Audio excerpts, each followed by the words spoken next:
this jury. And by the way, let's remind folks, Chris, how quick this process went, right? Day one, when we were out here, we projected this thing was going to take at least 2 weeks.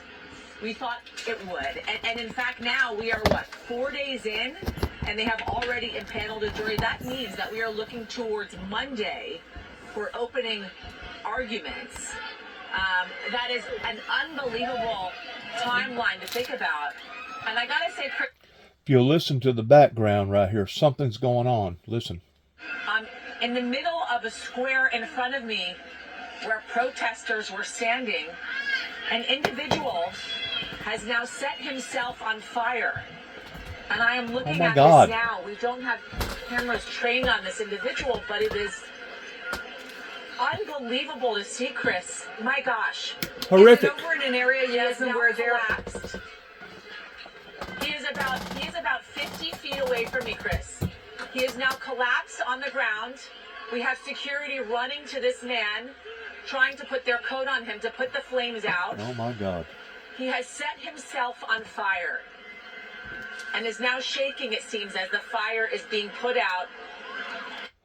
You know, this circus that's been created around all this, I'm really surprised that stuff like this hadn't already done occurred pertaining to the January 6th deal and all the climate deniers and the voting deniers, the election deniers, and etc.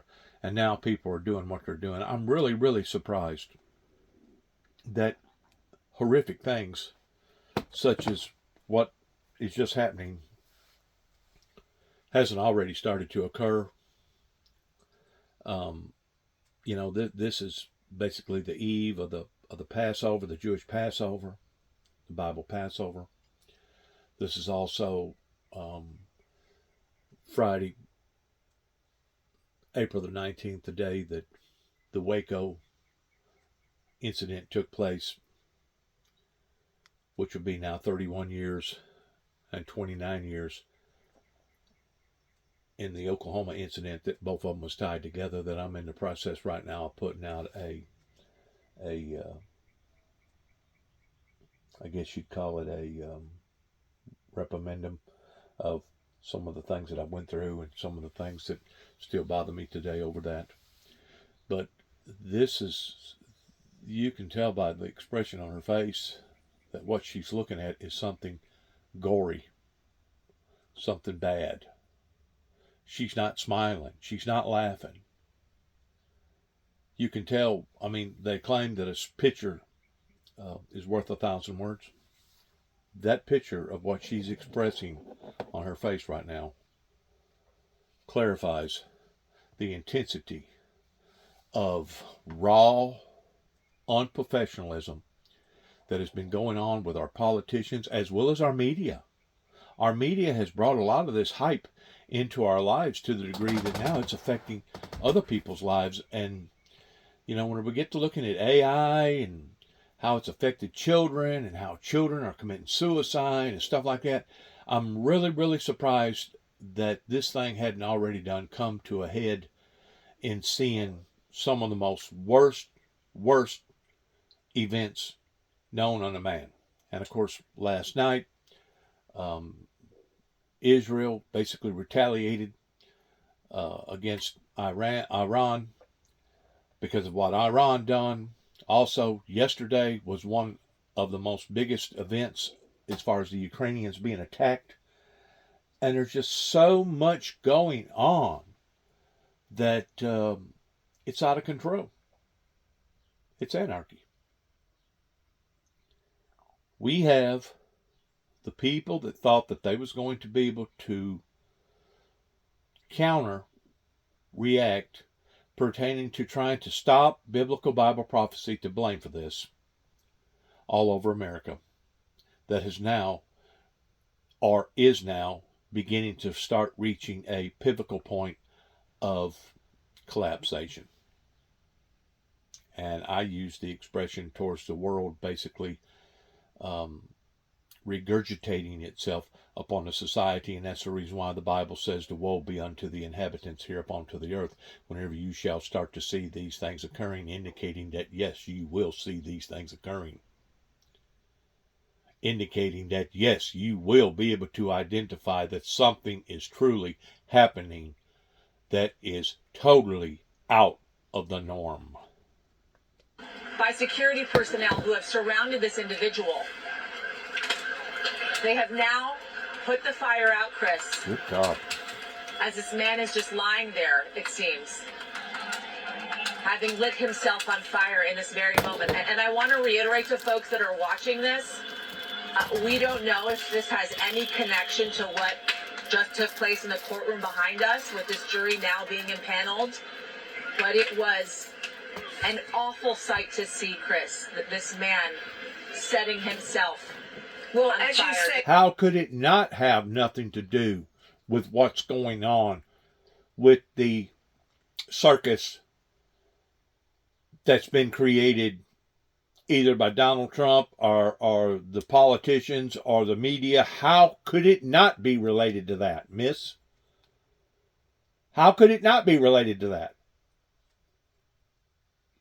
I'm really surprised that we ain't seen some grotesque, outlandish things that people are going to be willing to do in trying to express their grievances over what's happening. I mean, if I'm not mistaken, just as of maybe it was this morning or yesterday, they arrested over 100 people in New York for them standing up against the Hamas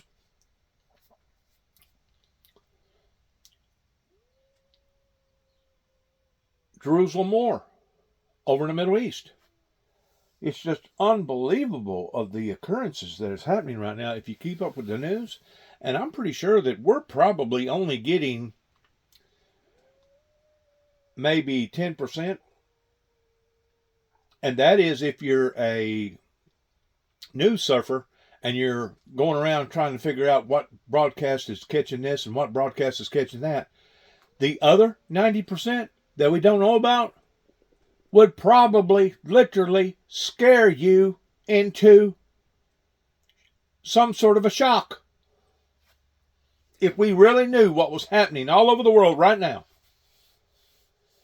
it would absolutely be deathly frightening of what people are having to deal with.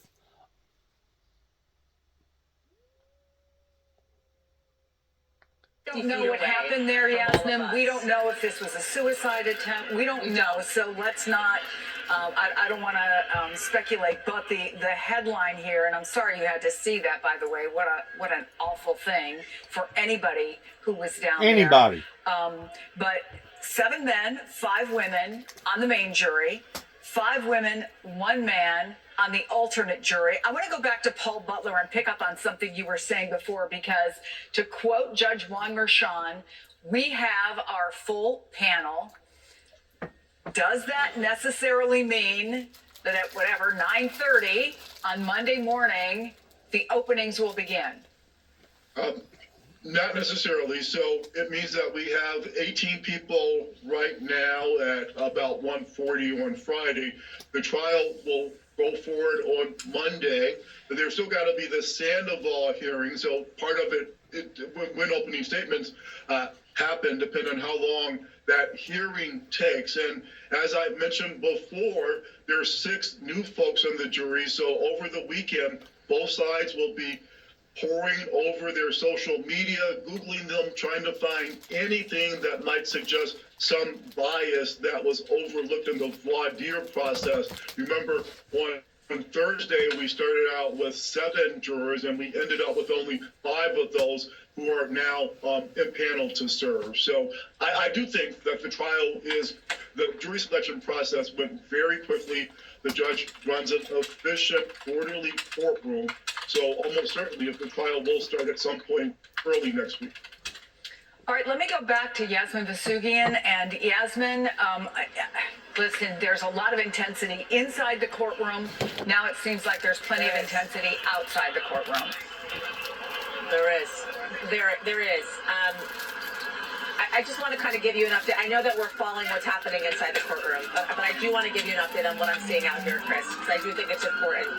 And again, as you mentioned, as I talked about earlier, we have no idea if what just took place in front of me has any connection to what happened inside that courtroom over the last couple of days and the ongoing hush. How can anybody make a statement such as that? So all of a sudden you're going to have this stranger that's walking down the road that's basically already halfway suicidal, and he sees a crowd of people and he decides, well, this is where I'm going to do it at. Come on. What's the odds of somebody doing that? This was planned. Hush money trial with the former president of the United States. But I want to reiterate to folks what I just saw, which is an individual setting himself on fire just about 50 feet away from me, as we learned that a full jury had been impaneled in the hush money case involving the former president of the United States. He is currently moving as security professionals and now New York Fire Department and NYPD have all showed up in force to put the fire out. The fire has now subsequently been extinguished. He is moving his limbs, his arms, and his legs, but I'm not sure how I can describe to you just how large, Chris, this fire was. It was startling to see out of the corner of my eye as I was speaking to you on camera, reading through the jury that had been impaneled and the individuals, as I was describing to you their vocation, out of the corner of my eye, seeing this fire completely light up the center square. There is an area just to my right, which is an area that they have cordoned off for protesters. That is an area that had been filled with protesters, for instance, back in April when the former president was originally arraigned. On Monday, when this trial got up and going, this area was also full of protesters as well, on both sides, by the way, both anti-Trump and pro-Trump protesters. Since Monday, there have been fewer and fewer people, and quite honestly, in the last day or so, there have been maybe one, maybe two, maybe three with a random flag walking around this cordoned-off area. This man, this individual, was in there, honestly, on his own with maybe one or two other individuals 20 or 25 feet away from him as he set this fire himself on fire. We now have EMS who have taken the individual away. They're obviously trying to get him medical attention as quickly as possible. And again, I wonder... People are upset. People are mad. People are scared. People are intimidated and infuriated by all this that's going on. They really don't know what to think. They don't know what to think. They don't know how to respond. They don't know if they should respond. Whenever you have somebody that's a prior president that's being raked over the coals this way, in which I'm not saying that he doesn't deserve this or that he does deserve this. But the fact of the matter is, how come each and every detail has to be brought out into the eyes of the public towards basically turning it into a marketing strategy that's supposed to be against Trump, but in a lot of ways it's actually helping Trump? It just goes to show you that the media takes this way beyond the call of duty to the degree that now it's turned into a fiasco. It's turned into a circus. This is a circus type atmosphere that is becoming lethaler every day on one level or another. But then again, whenever I get to looking at abnormalities, whenever I get to looking at stuff that ain't right, whenever I went down to 2005 and leading up to 2006, pertaining to the Katrina damage that happened down in southern Mississippi and Louisiana and parts of Alabama, whenever I seen the insurance companies basically raking these people over the coals that had some of them had policies for maybe 35, 40, maybe even 50 or 60 years that never had turned in any type of a case pertaining to any kind of damages to their home, and now all of a sudden these people are left at ruin because of Katrina, but because certain insurance companies I say certain, probably all of them, was leaning towards the degree, oh, you didn't have flood insurance, even though it was the 200-mile-an-hour winds that created the 30-foot wave, and these people was lost as far as maybe getting $4,000 or $5,000 for some kind of a severance pay or a nuisance payoff, and then hearing 8 to 10, maybe 12, 15 different suicides a day for about 6 months. Whenever I seen that and had to be exposed to that, that had a profound effect upon my life, to the degree that after I got through staying down there for about 8 months, and then I went to Washington, D.C. towards trying to retrieve a sword, and I didn't succeed in doing that, walking down the C&O Canal, it basically put me, because of the depression, it actually put me in a state of suicide myself. And I still say, and I'll continue to say, that the only thing that saved me, which was God, but God gave me enough sense to get out of that atmosphere down there with all the crying and the suffering pertaining to Katrina, and I went to an area that was pleasant at the time, which was St. Augustine, Florida, and I stayed on Anastasia Island for almost a year, and basically Anastasia saved my life, because I couldn't tell you how refreshing that it was to wake up every morning, even though I was only renting, but to wake up every morning and to be able to hear the ocean and to look at the seagulls. And I couldn't tell you the amount of time that I took my four-wheel drive Toyota Tundra down on the beach and either watch the sun come up or watch the sun go down, smelling the fresh salt water and hearing the atmosphere. That was basically a cleansing or a purifying effect that I needed in my life at that time, because if I didn't do that, I don't know for sure that I would even be able to be here right now talking to people. Because going through a bad divorce, knowing that various officials in my own home county was trying to promote me as me being some sort of a homegrown terrorist in 2005, they had changed their strategy from going from somebody that they was going to try to submit to the eyes of the public towards somebody that was out of touch with reality, similar towards what went on down out in Oklahoma City, Oklahoma, even though I have proven my case that there was a major cover-up that happened pertaining to the Oklahoma bombing, as well as what went on in Waco, Texas. There's no doubt, because of these abnormalities, and whenever we get to looking at the abnormalities, it's not just the weather. It's everything and all the above. And what we're dealing with today that really goes beyond the pale of anybody ever thinking, who in the world would have ever thought of that? Just like January the 6th, who would have ever thought that they would have went in and just lavished and ravaged one of the most sacredest places in America pertaining to our state capital on the day that the powers was to be confirmed.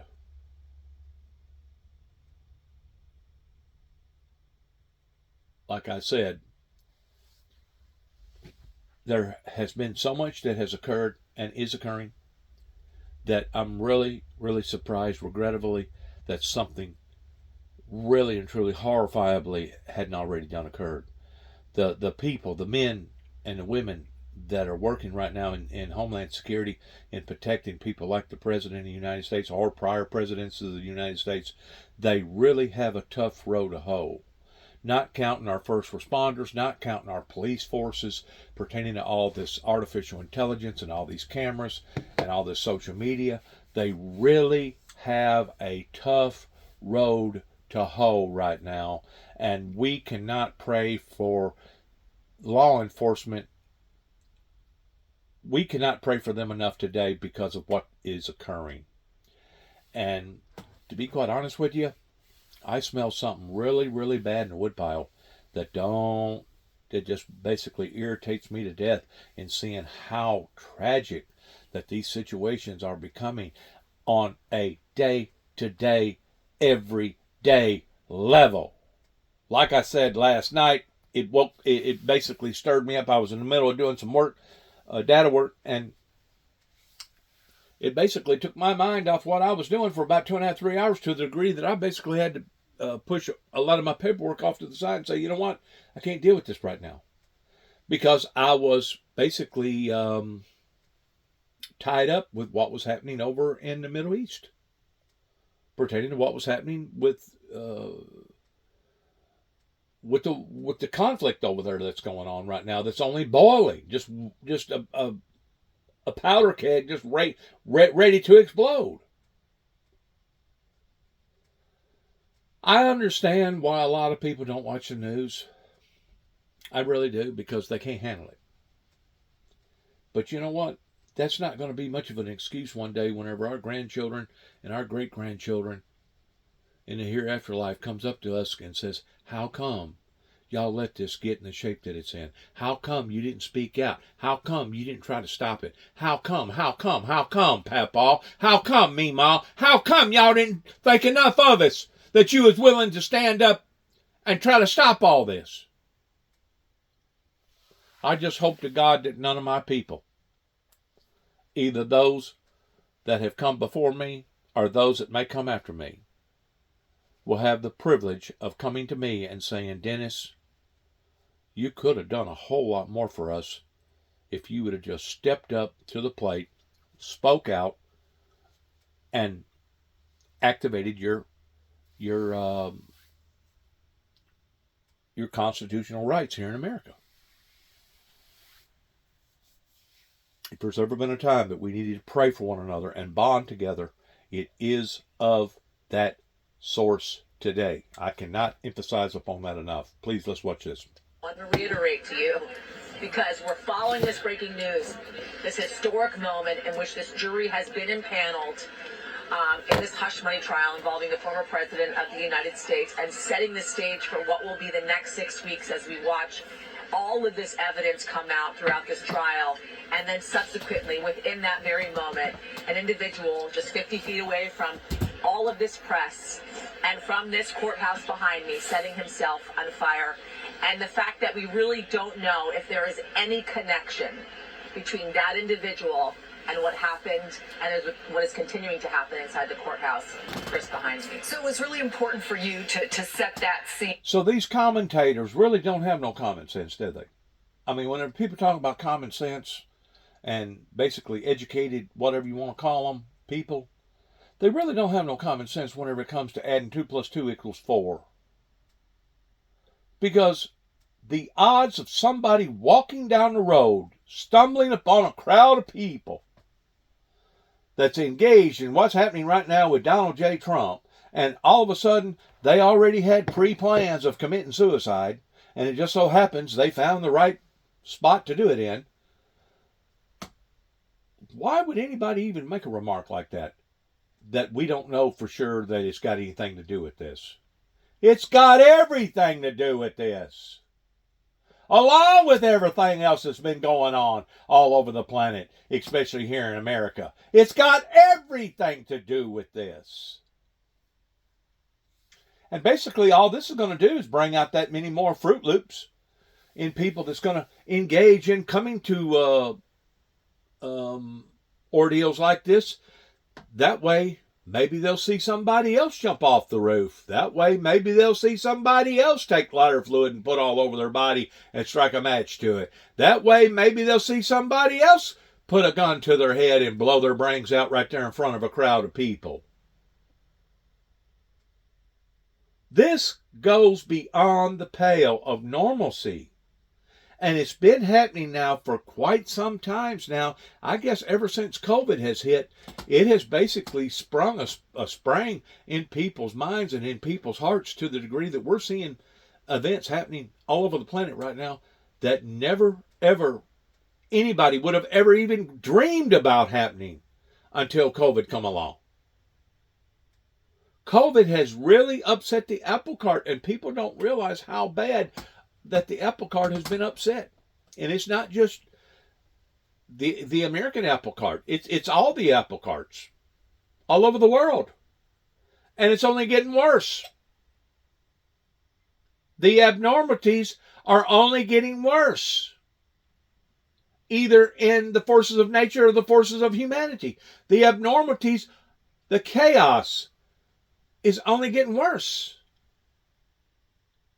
What is it going to take for people to pull together pertaining to seeing a true Holy Ghost revival take place?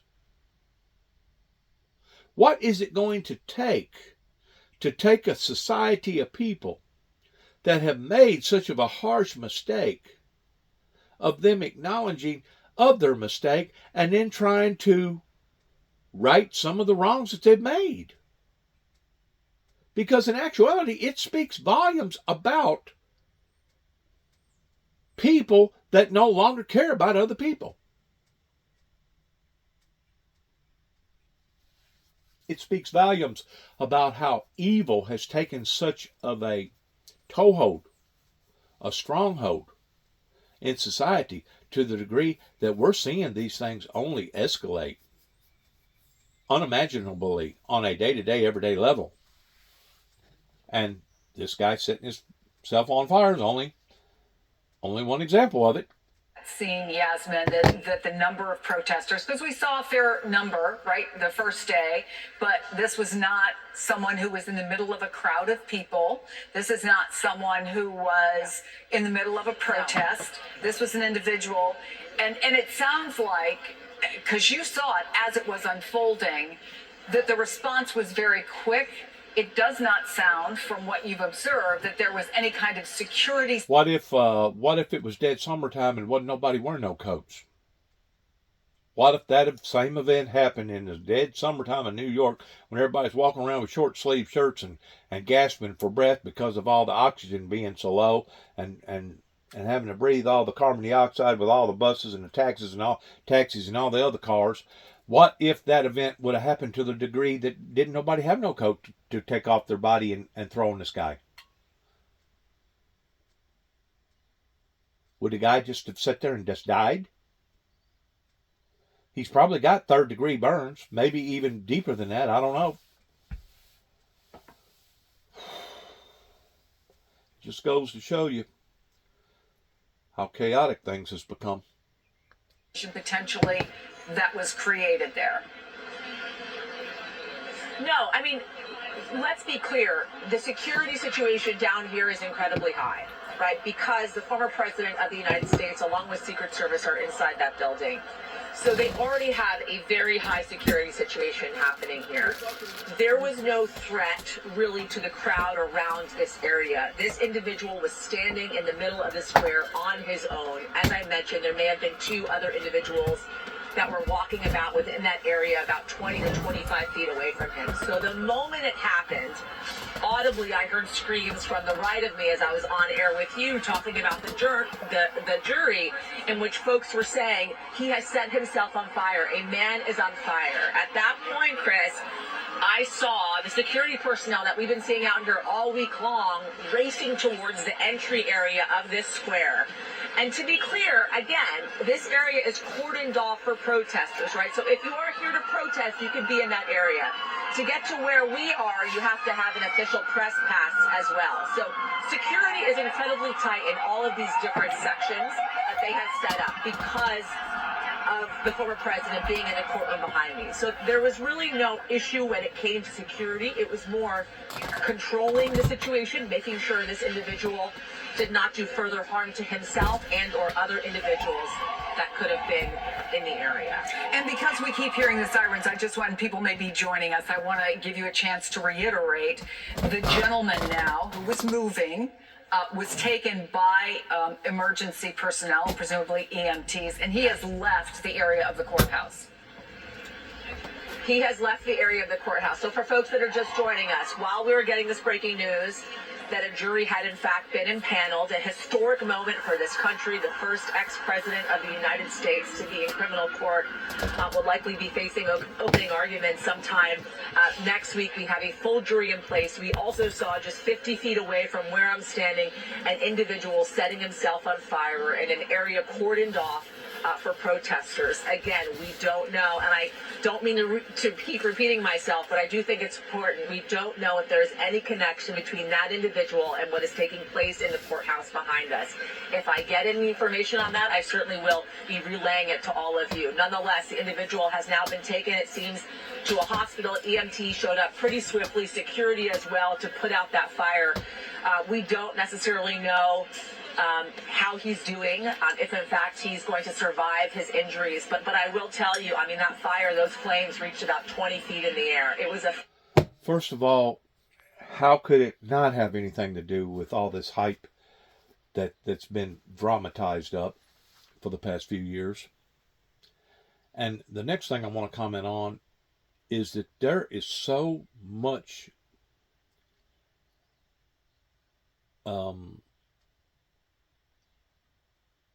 unusual activity going on that if we was living shortly after the Civil War era or even in the early 1900s, I truly believe that our ancestors would not sit idly by and let things continually grow unproportionately the way that they're growing today here in America without somebody either calling it down or putting it down regarding all this chaos. Now, we claim that we're supposed to be a civilized society, and that's the reason why a lot of our laws changed here in America after World War I, before World War II, because we wanted to be dignified in the fact of, well, we're a civilized society and we're no longer going to conduct ourselves the way that others did before them. But I truly believe that humanity has taken one step forward and two steps back whenever it comes to people acting truly like empathy, sympathy, good Samaritan human beings pertaining to their conduct. Because all this conduct, to me, is out of order. And it's not just in our streets. It's not just on the southern border. It's not just pertaining to what's going on with the trillions and trillions of dollars in debt. It's not just regarding all the mass overdoses and the gun violence here in America. But it's all the above. And I don't know if the people have become so calloused that they feel like that the abnormal is the normal now, or if they just feel like that they're helpless to the degree that they can't do nothing about it to begin with. I don't know. It's almost like they're under some sort of a spell, like they've been bewitched. I just know this, that whenever I read into the things that are occurring that correspond with what the Bible has already predicted, it tells me that we are definitely in the final stages of the final remaining last days here upon the planet Earth. And that we are under attack, especially a Christian society that claims to plead the blood of the Lord Jesus Christ pertaining to our Savior, that we are basically under a siege, a spiritual siege, that is invading people's minds and hearts down here up onto the planet in seeing things even grow unproportionately that much more out of control. So I tend to wonder what exactly is the end game regarding people taking one step forward and two steps back. Because I'm hearing things and seeing things, and I have experienced things that I know I did not hear about or read about growing up in grammar and high school that occurred here in America, other than the grotesque events that happened during the actual Civil War, or the grotesque events during the Spanish War, or the grotesque events that happened during the Revolutionary War. It's like the whole freaking world's gone freaking crazy. I mean, yeah, we read about things that happened with the Valentine's murder, Al Capone, Scarface, various basically bad people, even Jesse and Frank James. We read about various things that has occurred. But whenever you start seeing ships knock down bridges that cost over $2 billion to repair and replace, that's causing all kinds of chaos in that whole area, probably, I don't know, 25,000 people at least. And you start seeing airplanes be turned into missiles, and you start seeing things that occurred, like went on down in Mount Carmel, Waco, Texas, and then the things that occurred with the authorities lying to the people pertaining to the Oklahoma bombing and Ruby Ridge, and one of the guys down in Atlanta pertaining to the Atlantic bombings that happened down there. Whenever you start seeing a pattern of these things again and again and again, and you realize that you're not being protected. Our government has failed in the formality of order. We're no longer having order. And these are the very things that prompted God, and God doing what God had to do in stopping the outlandishness that was going on during various cultures and during various generations, including the generation of Noah, that I continue to keep saying we are knocking on the door of provoking God in the degree of him throwing this great planet off into tribulation. We're already seeing us being thrown off into a sick bed. We're either sick mentally, spiritually, emotionally, psychologically, physically. We're already seeing that. We've been seeing that now for the past 25, 30 years. That's only evolved and escalated in a bad way. I mean, we've been seeing that now for years and years and years, pertaining to how certain individuals wanted to panhandle off of the benefits of the government towards basically having baby after baby after baby, and basically living off of Social Security or food stamp programs. How far do we have to go before we identify we are heading and projecting in the wrong direction? And eventually, once you tick the man off upstairs enough, he will show you who is boss. Like I said, you can look at this woman's face, either now or her expression before, and you can tell what she just got through seeing was not a pretty sight. She said that the flames from this individual went up probably 20 foot. So that tells me that he put a lot of exploding materials on his body to cause flames to go up 15 or 20 foot. I wasn't there. It wasn't on the camera that I know of. Somebody may have caught it. They just about catch everything else. But as of right now, I haven't seen how high the flames. But in order for flames to go that high, you have to put a lot of lighter fluid or gasoline or whatever the heck that they was putting on themselves on there. Yes, hello? Hey, it's Mandy the nurse. You want to do your visit? Mandy the nurse. Yeah. What in the world are you doing, Mandy? Oh, about to freeze to death. Hey, I don't have my pants on. Can I put my pants Well, on? give me about 10 minutes. I'm going to pull up, get my bag and all that, and I'll be right back. Okay, all I right. tried to text you. I don't know what's up with our phones. Mandy, I do a whole lot of recording. Yeah. I put out a whole lot of material. Yeah. I'm very concerned about the planet and the people on the planet. And a lot of times whenever you try to contact me and my Yeah. phone is in recording stage, Yeah. Oh, it don't okay. ding, it don't ping, it don't do nothing but Okay. record. Alrighty. I'll be right back. All right. Lord God, I didn't know she was coming. Guess that's my fault. I didn't catch it in time. Oh, Lord. Jeepers creepers. Anyways, let's put this back on real quick before she comes back. Fairly large fire.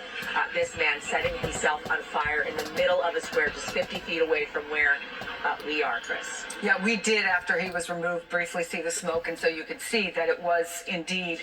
Let me just again give the context of the week, or have you give the context of the week. We have seen in the past, and certainly some of the early days, for example, for arraignments, large groups of people came out on both sides. There may have been some yelling back and forth or whatever. But through this week, from what I've read and what I've heard you and others report, there have been no real problems around the courthouse, right? No, and I'll tell you. So if we think back to the arraignment in April of 2023, when former President Donald Trump was first arraigned, this area was filled with protesters. If you remember, Marjorie Taylor Greene came to this area as well. She was kind of swarmed by press, along with protesters showing her support for the former president of the United States. That was probably the biggest crowd that I had seen in this area since this whole thing began. Day one, there were a significant, or a more so significant amount of protesters in this area. I would say maybe 50 protesters or so. Since then, we have seen a depletion of protesters in the area in which this individual eventually set himself on fire just about 5 or so minutes ago. Maybe on Tuesday, there were possibly 10 to 15 individuals. In the last few days since we've been here, Chris, today maybe 1, 2, or 3 stragglers with flags in support and or against the former president of the United States. So it has been a fairly quiet place, a fairly quiet area. Again, this cordoned off area, mainly for protesters, since the beginning of this jury selection process. So this individual setting himself on fire in the middle of the square was really not surrounded by anyone else. He had 1 to 2 individuals who were in the square nearby him, about 20 to 25 feet away. The only people that are really here is us, is the press. And there is a huge press presence here, I would say, which is to be understood. And then it's the large amount of security. There are barricades on either side of the street where I'm standing. I'm on Hogan Place, right? There are barricades on this side of Hogan Place, along with a block down on the other side of Hogan Place. So if you want to get, Chris, into that cordoned off area where And I want to say something else real quick. You know, freedom of the press, what is in public domain, all that is fine and dandy. And I understand that we need to know what various people are doing, what that they have done, what they're being accused of, how it's being handled, and etc. That's all just business. And there's nothing wrong with that. But whenever it gets to the point that it becomes a circus, and people want to follow the circus around because they're memorized, they're influenced in a way like you couldn't believe. I mean, there was a reason why people walked and rode horses, some of them for hundreds of miles, just to be able to go to an actual circus to watch people take the daring leap of possibly doing something that was going to cost them their lives.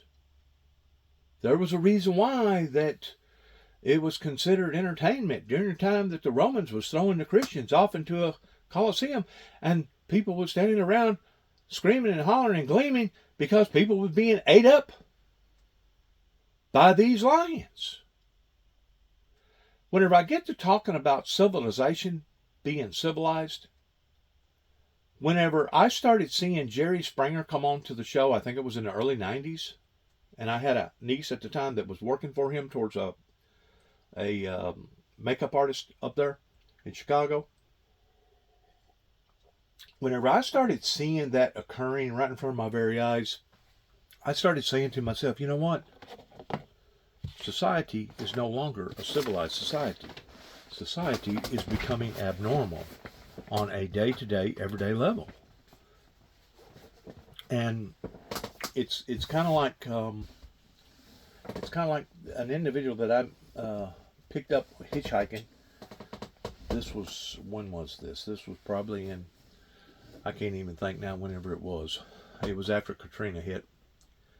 I wound up going down to Homestead, Florida, and I picked up this individual that was walking to the Keys, between Homestead, Florida and the Keys, which is give or take about a 4.5, 5-hour drive, depending upon the traffic. And he was going down there for the festivities down there pertaining to what was going on in the month of October, pertaining to the LGBTQ communities and the gay communities and all the other rainbow color communities. And I had this little long talk with this individual for about 3.5, 4 hours, maybe even a little longer than that. It seemed like we hung around one another for maybe a couple of days. Seemed like he had an old acquaintance down there that he was trying to get a hold of.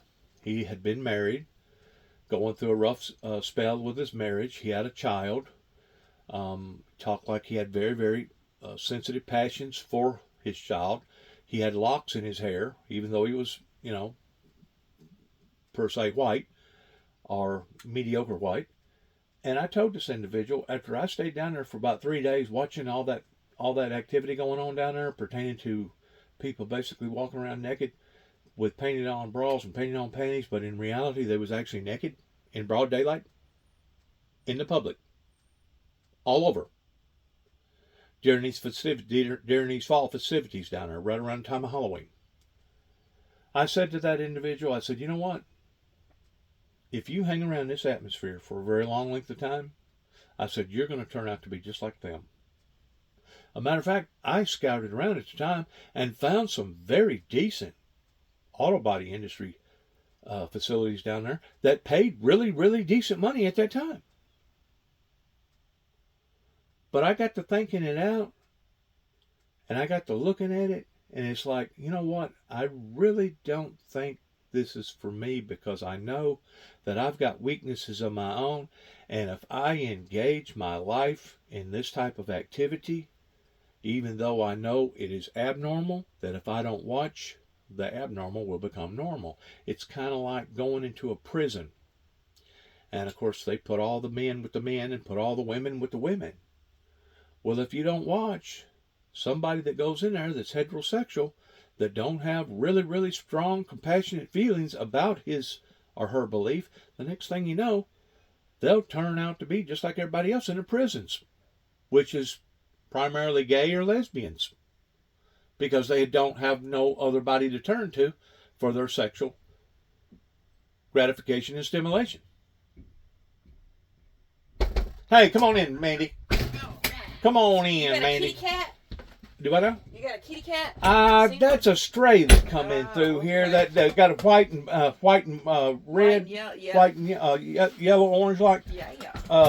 I don't know if it's a male or female. But you can put your stuff on the bed there. I'm sorry I hadn't made my bed or my couch. Do I need to get the wound stuff from here? You do. Okay. You sure do. Well, what did the wound doctor say? The wound doctor said it was looking good. I asked her. I said, because she questioned me. Yeah. By the way, I got my recorder still going right now. I'm looking at the TV set. Oh yeah. Yeah.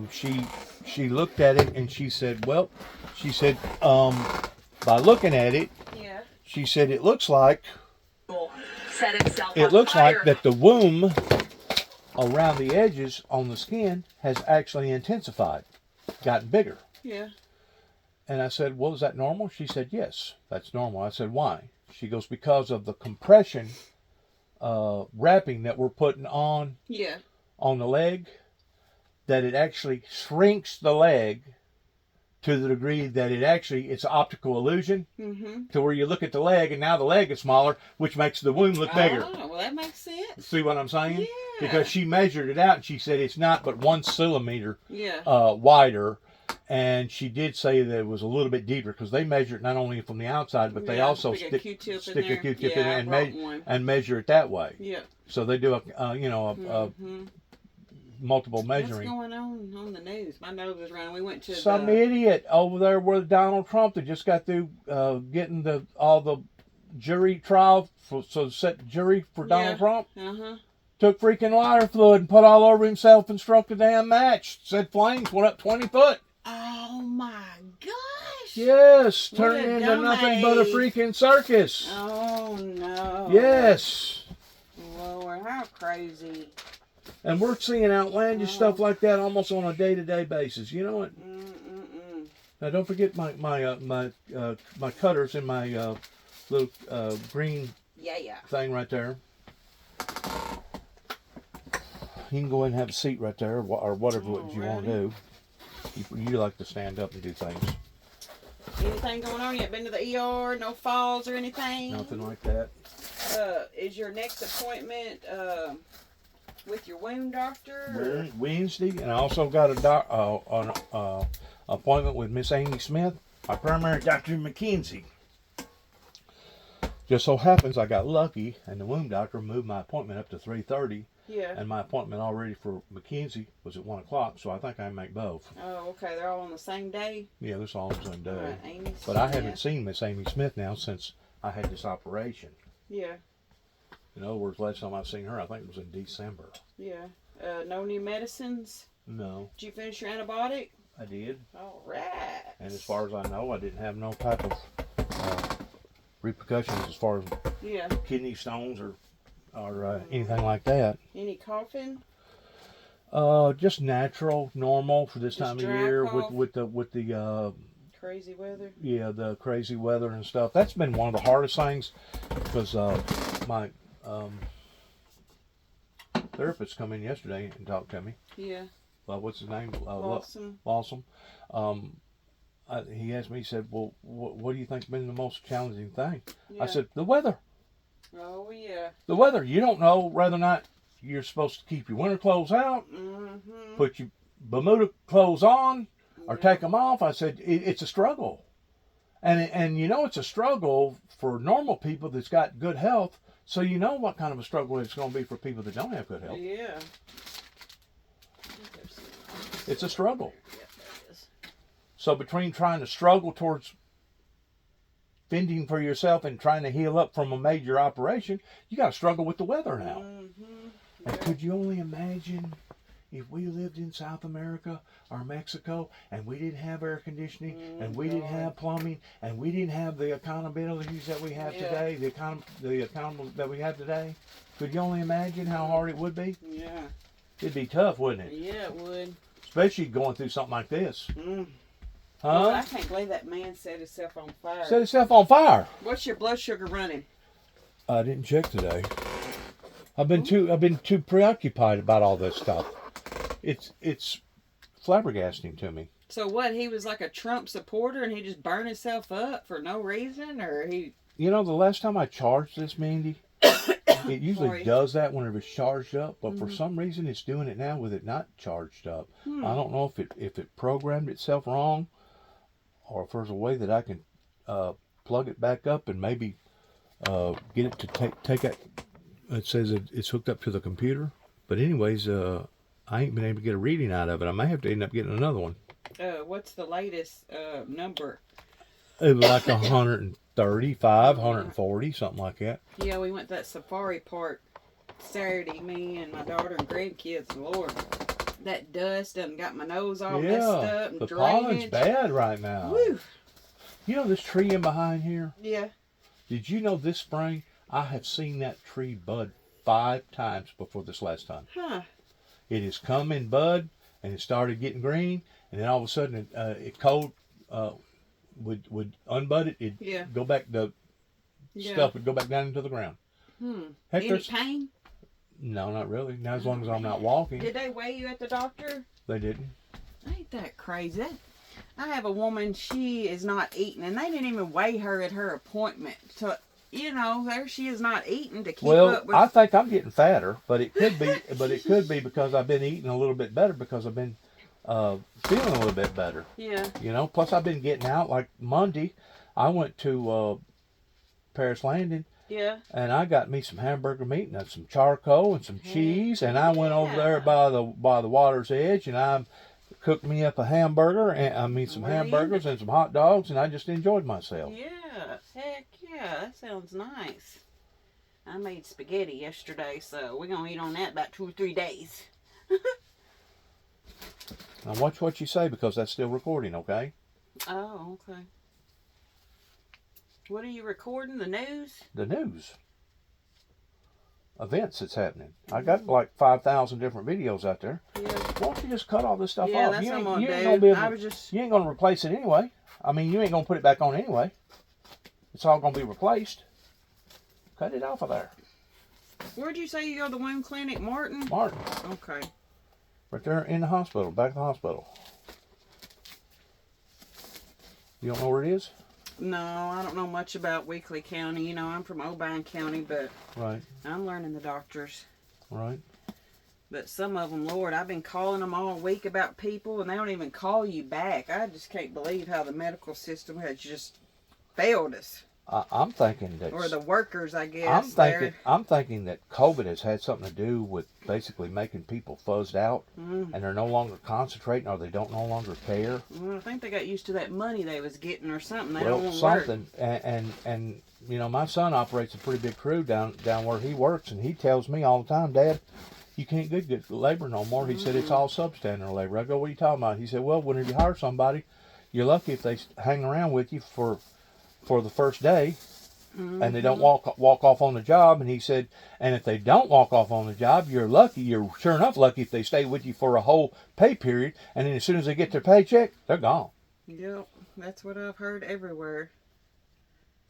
People just not want to work. So it's had a boomerang effect with the way that our government tried to handle things during COVID, that now is coming back and biting all of us in the rear end. Yep. You're right. Now, they really put that stuff up in there. Did you see how much of that was up in there? And I do want to say this to you: whenever you go to wrapping it this next time, with the first wrap, she actually, you want to put it up here? Clean it. She actually wrapped it. Yeah. She went around the bottom part of my foot and my ankle. Yeah. One wrap, and then cut it. Oh, okay. And then the second time that she done it, she started at the toes, and then she worked her way up. Okay. All right. Gotcha. That one. And I guess the reason for that is because she knows that the swelling has been worse in the foot. Yeah. And the stronger that you make the wrap, the more likely, instead of the fluid coming and making the foot swell up, it actually comes out the hole. That's what the goal is. Yeah. But she said that it looks like it's been enlarged. Look at it from your perspective. Yeah, it's swelling. You're like your leg. But she said that's a good thing. She said we want that just as red as a beak. She goes, because that we don't want that to heal up on the outside before it heals up on the inside, because we don't want to enclose whatever's going on in your leg. Yeah. You understand what I'm saying? So I mean, she's telling me the right way. All right, now the stuff, is that the stuff there that's got the treatment? The packet? Yeah.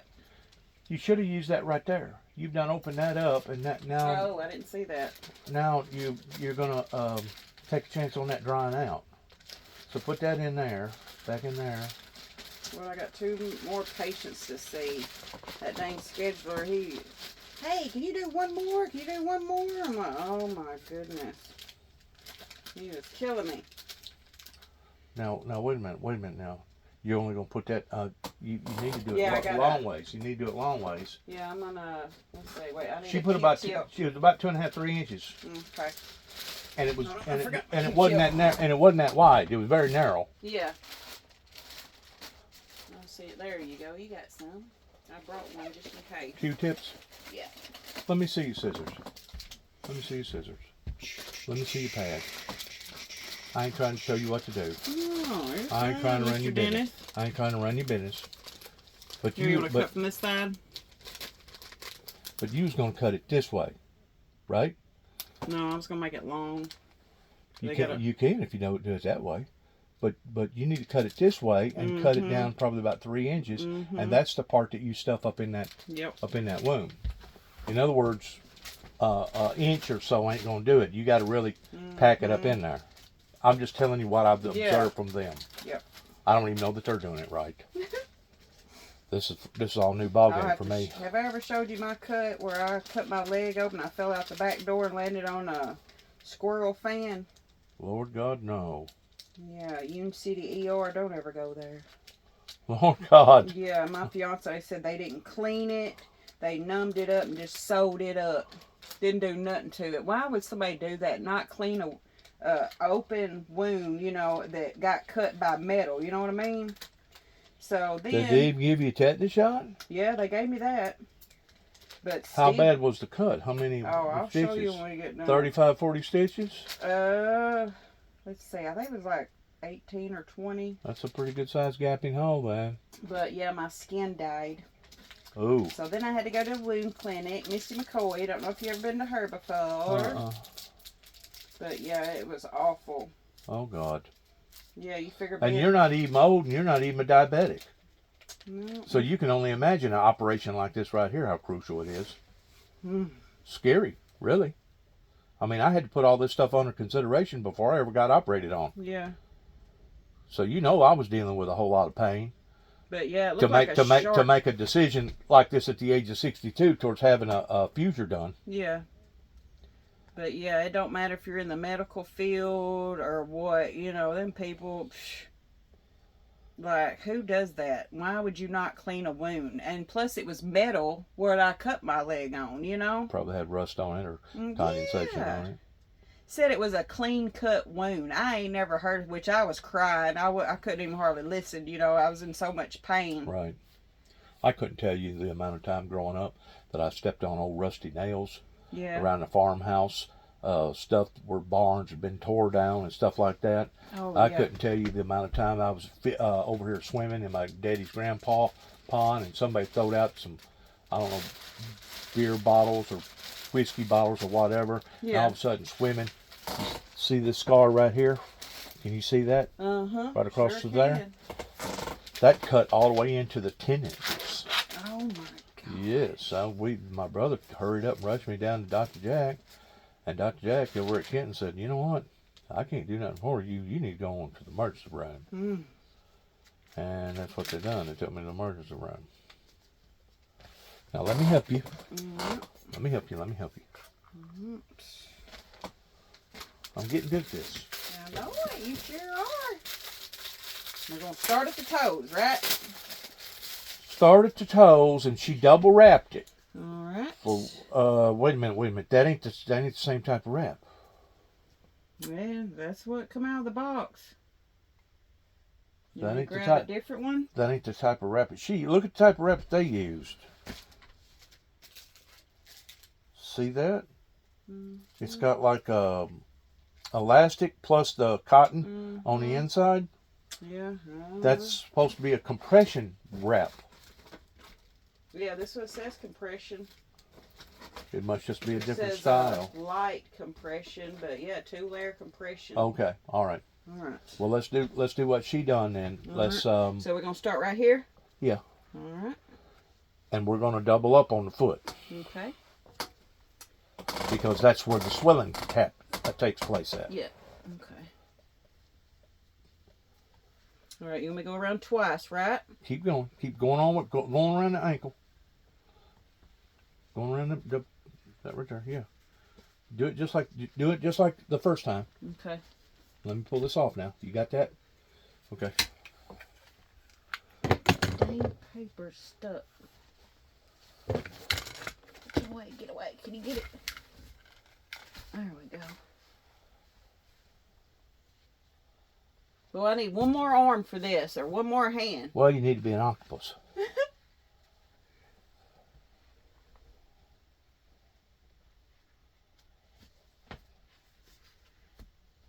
Yeah, I about got attacked this morning by a pit bull. Oh, wow. That's how my morning started off.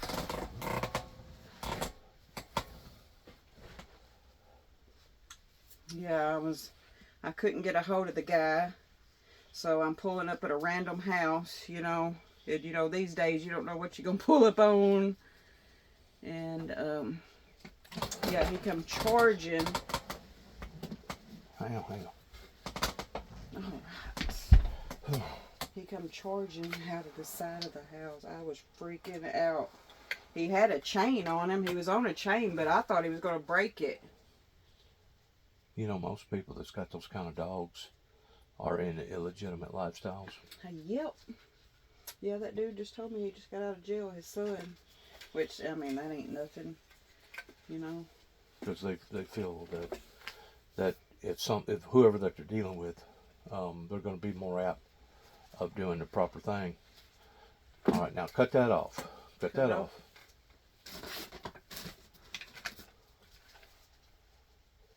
But yeah, his wife was so messed up. Lord, poor thing. She couldn't even hold her head up.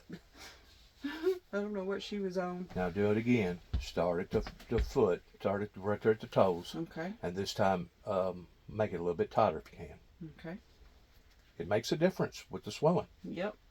Towards the fluid going out the hole versus it swelling the toes up. And then she went back up, right? Yeah. No, do it around the foot some more. Oh, okay. One more time around the foot. Alright. But yeah, they had a little. Now around the ankle. There you go. Around the heel. There you go. Alright. All right, now right. Go this way. You're getting too fast. I'm trying to keep them Now down. get it tighter. I can tell you're not getting as tight as what she had it, but maybe because you're using different stuff too. Oh, yeah. Now you can light up a little bit. Now it don't have to be as tight around the calf. Alrighty. Go all the way up to basically about right there at the kneecap. Is that the only thing bad going on? What's up with Israel? I seen that at somebody's house. So what, is It's just a Russia matter- bombing Israel? No, that's Jerusalem re-advancing My towards Lord. Iran, and Iran and them they've always been opposed to one another, but they've never been throwing rockets at one another. Yeah. And that's a brand new ball game now that they're playing. So Alright. that's just a freaking powder keg ready to explode over there. Alright. Where you me start at? Down here? Down at toes again. Alright. So they're going for the holy city now? Is that what's going on? About like that? Yep.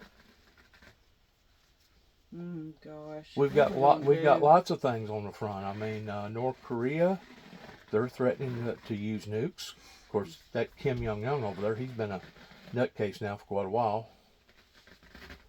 Oh, yeah. Let's see, I'm going to have to go this way and then come back around. Tell me if it needs to be tighter. Or... No, you good.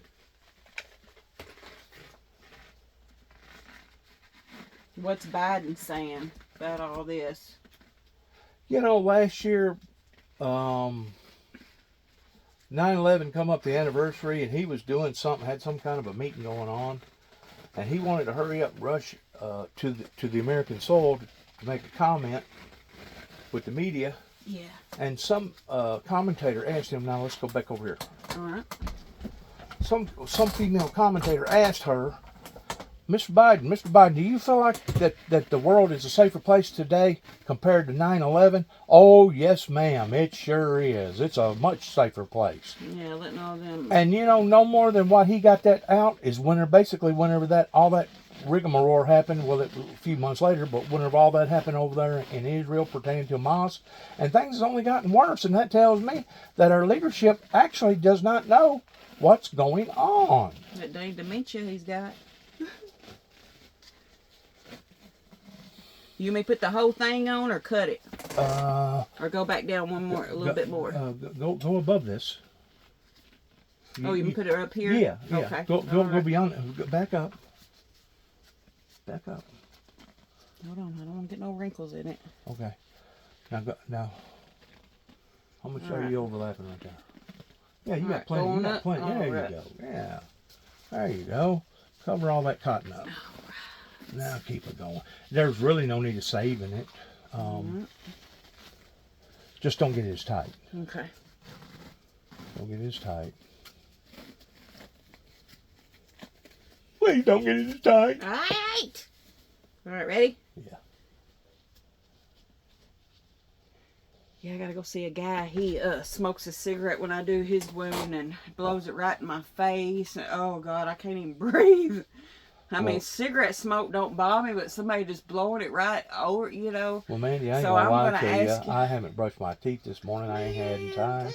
But I learned a long time But I'm ago. gonna ask him if he won't smoke while I do his wound. I learned a long time ago that even though you don't have respect for yourself, you should have respect for the people that's around you. Yeah. Especially if you're Because I engaged can't probably breathe. towards being that close to people. Yeah. But I find He's my age, so surely God, he'll understand.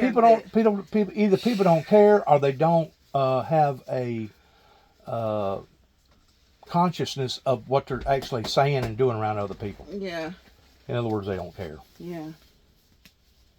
Or maybe they do care, but they're not. Does that feel all right, or do I need to pull your toes? Feels great. I was going to try to get this wrinkle out for you. It feels great. Okay. All right. So what'd you and Lawson do yesterday? Oh, God. He made me walk all the way almost to that other trailer over there. Yeah, somebody I went and seen yesterday, they was like, tell Lawson not to come Friday. I'm doing just fine and I don't need him no more. No, I know that I need this. I know that I need this.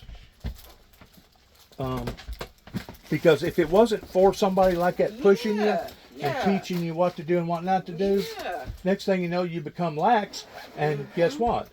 That'll come back and bite you because you wasn't limber enough, or you didn't stay tight enough to be able to get back on your feet. Yeah. But anyways, we walked plumb around the barn over here and then walked back without the boot on, without the steel boot on. Yeah.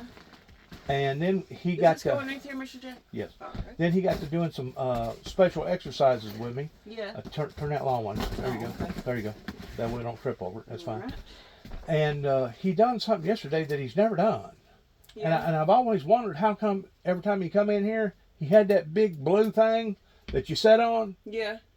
It's styrofoam, about 2.5, 3 inches thick. And I thought, well, maybe he's just conscientious about walking into the presence of somebody else's place, and he don't want to sit down where possibly germs or bacteria is growing. Huh. No, there was a reason why he carries that around. You know what it is? Save his legs or something? No, What? ain't got nothing to do with him. It's got to do with me. He made me stand on that, like a 2.5, that foam that's really, really spongy. Yeah. And stand on one leg and do a march. And what that does, it's almost like Jello. Mm-hmm. Huh. Yeah, it's almost like Jello. Yeah. And of course, you got to have stability in your leg and your ankle to be able to stand on one leg on Jello. Oh. Because if you go one way or the other, next thing you know, you've done lost balance. Yeah. See, they told me I was gonna get to ride with a therapy person when I first got hired on, and I never did. So I didn't get to see nothing they do. Really? Because I wanted to see, everything. But what I'm saying is that was a completely different exercise that he made me do yesterday. Yeah. And I know now the reason why is because it helps to stabilize the muscles, because your balance is everything in the world. If you can't balance yourself, you're never going to get back on your feet. Yep, that's right. You got to be able to coordinate your balance. And You take insulin, don't you? Yeah, and that requires strength. Alrighty. And if you don't have your strength, you're never going to be able to. Yeah. And some people has it even worse than that. Some people has it in their mind pertaining to their ear. Yeah. And it messes with their equilibrium to where they can't balance things in their head right. Yep. Have you ever dealt with people like that? Not yet. Well, I know somebody that had a stroke, and I can tell that it affected them. Like it slowed. Right. It makes all the difference in the world towards being able to get back on your feet again and regain your independence. I got to tell you, the last time when I was here and I left, I was on this iPad and I looked up. I almost run into those things that was hanging out of your truck. I was like, wouldn't that be something I would knock my teeth out or something? I looked out. I was like, oh crap! Thank you, Jesus, for you seeing them. But man, I almost did it. Knocked myself out. I was like, Lord, you gonna find me out there laying out on? And that's the thing about living in the country. You got to deal with things in the country that you don't deal with in the city. Yeah. Like nails sticking up in boards, or wolves, or panthers. We used to have panthers down here, Mandy. Really? Yes, black. Beautiful panthers. Oh my gosh, how cool! Let me show you my one. This was. Look at there. That's pretty ugly. See, all that died. Oh Lord. So that's why it don't look nothing. Lord, it looks like it's black in the middle. I'm always scared because in the summertime we got a swimming pool and I'm thinking, that's probably get skin cancer easy since it ain't got a lot of skin on it. But yeah. How long has that been? About 2 years? Yeah, about 2 years, I guess. Not even 2 years, but it's going on 2 years. But yeah, I went home one day at lunch. You did on get my bad. lunch You break. did get it ugly. For it to be that ugly now, I can Yeah. only imagine how ugly it was whenever all that was Yeah, going you know on. those squirrel fans, Yeah. you know? Oh yeah. Yeah, I coughed the L part, the side of it, and I was like, oh God, that hurt, man. I raised up my hand. It was just, it looked like a shark bite. Oh my God. And then my neighbor, he run over, and I was like, give me a tourniquet or something. So the fan itself or the pulley on the fan didn't actually get into you? Just the corner of the fan was that sharp. Wow, it was that sharp. I tripped down the steps, and my leg caught the side of it. Went home for lunch, let my dog out to pee, and man, it was horrible. Oh man, I hate that happened. I'm going to get your autograph real All quick. right. I guess I'm going to Martin next. But I can tell by feeling of it that it feels you've done it very, very close, similar to what they do. You know, where you got the pressure right. Practice makes perfect. There you go. I'm gonna get your blood pressure too, real quick. All right.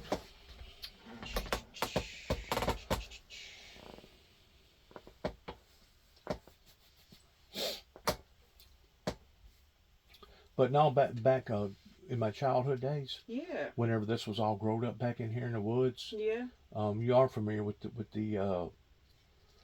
big tree that come back here? That was like 100 foot above the tree line.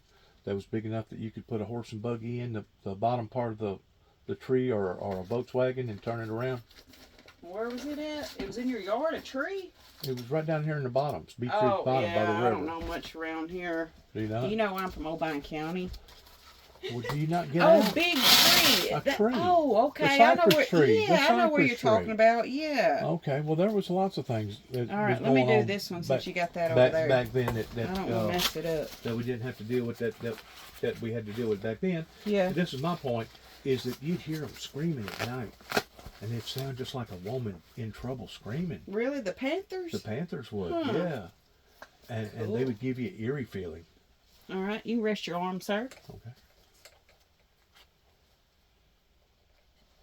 Yeah, I just left a woman's house. Her and her daughter, they sit there all day and do puzzles. They had 2 tables full of this big old puzzle they was doing. I'm like, Lord, I can only do one of them every 2 years. I know where you was. You was at my friend's house over in Kenton, wasn't you? Mm-mm. Outside of Kenton, Tennessee? Sharon.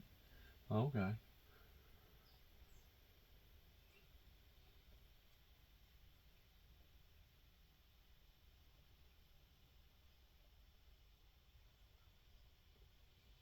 All right, I got 142 over 78, but I know I've been messing with the leg. Yeah, 78 on the low side, a little high. It's supposed to be around 40, ain't it? Normal is 120 over 80 is what they say, the doctor, you know, in the doctor books. That's the standard. All right, I'm going to get your temperature and stuff. You going to do the oxygen thing too? Yeah. That way we'll have your vitals and stuff. But anyways, I asked my daddy, I said, is your book over there underneath that coat? Yeah. Right. I was just a young kid, yeah. 10, 11, 12 years old. I go, Daddy, how come the Panthers, how come they do that? Yeah. He said, because they're attracting their prey.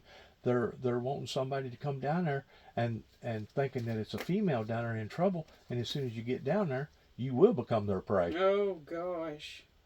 So it's part of their survival tactics. Yeah. Screaming like a woman screaming. Sound just like a woman screaming. Yeah. Yeah, Wow! You know? My dog, he got attacked by some coyotes.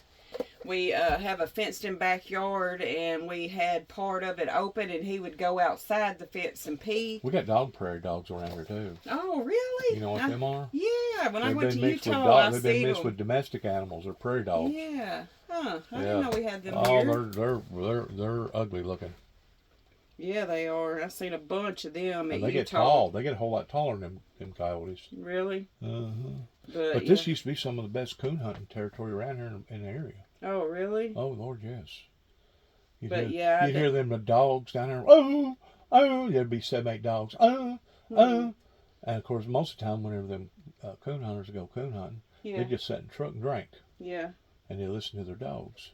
Huh. But whenever the dogs changed their tone, yeah, they knew that the dog was no longer just running. He actually got a Got coon. something. He's got a coon. He's Yeah. on her trail now because of their tone. Their tone would change. Yeah. And that got them out of the truck, and they grabbed up the guns and started following the dog. Yeah. Huh. But yeah, when that happened, when my dog got, well, my neighbor said You didn't give him oxygen. yeah, it was 97 to a heart rate 89. You don't remember me having it on your finger? Did you do temperature? Yeah, it was 96.8. Well, I'm cracking up in. But yeah, I looked up about coyotes and learned all about them. It was like mating season, and whenever they yelp, they're barking, they're telling each other going into another one's territory. I looked up all kinds of stuff. I was ready to kill me some coyotes. But I don't know. My neighbor said that he's seen them drag my dog off. But, you know, some people, they might have just run over it and just said that, you know? Man. You just don't ever know. But I hate you had to go through that cut, that injury. Yeah. At least with today's model marvels, they worked on you, got you back up and going again. I never would have done this. Yeah. At my age, being a diabetic. Yeah. If today's society wasn't as advanced as what it was, I never would have done this. Yeah. Not being a diabetic. Yeah. I know I got a herniated disc. I got to find me a doctor. It's been bothering me, and I dread it. I hate going to all them doctors. All right, Mr. Dennis. Give me, throw away. What? Oh, okay. All right. I don't know. Let's see if I'll see you again next week. Probably next Friday again. Because Cindy comes at Monday. Okay. And then Lawson comes usually either Tuesday or Thursday. Yeah.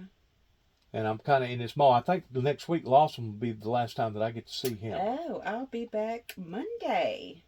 Because I got to do measurements and take pictures. You So I'll be back. you didn't do measurements and take pictures this time. No. It's only like once a week. Today's just procedure, like you do your wound care. Oh, okay. It looks like I'll see you Monday and Friday of next week. Look at there.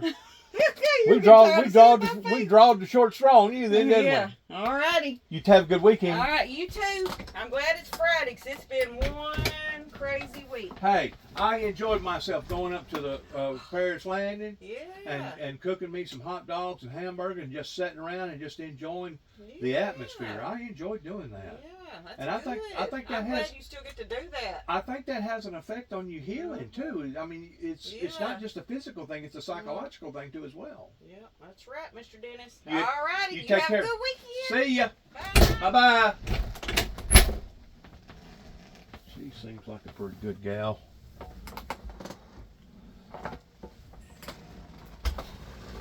These health aid nurses, they're basically angels in disguise that help people. And I know a lot of people get frustrated at them and they get upset, but the fact of the matter is they are doing a great service for patients and people in great needs. Let's back this up real quick. I've missed a lot of this pertaining to the guy catching himself on fire. Sorry about not being able to turn the TV on and listen to all this at the same time. All right, there's where we are there. Here's where we are. The judge was there, but had a clerk next to him. And there was a lot of communication going on, and often that clerk was able to communicate information to the judge. That doesn't happen here. So the judge is alone on that bench. He's, talking with the lawyers, but he doesn't have the sort of easy access to a clerk that he might have. We don't know if he has his phone up there. He's very focused, in fact, laser focused on the business of the court while he's on the bench. So we just don't know what time he found out. We had no inkling that he knew.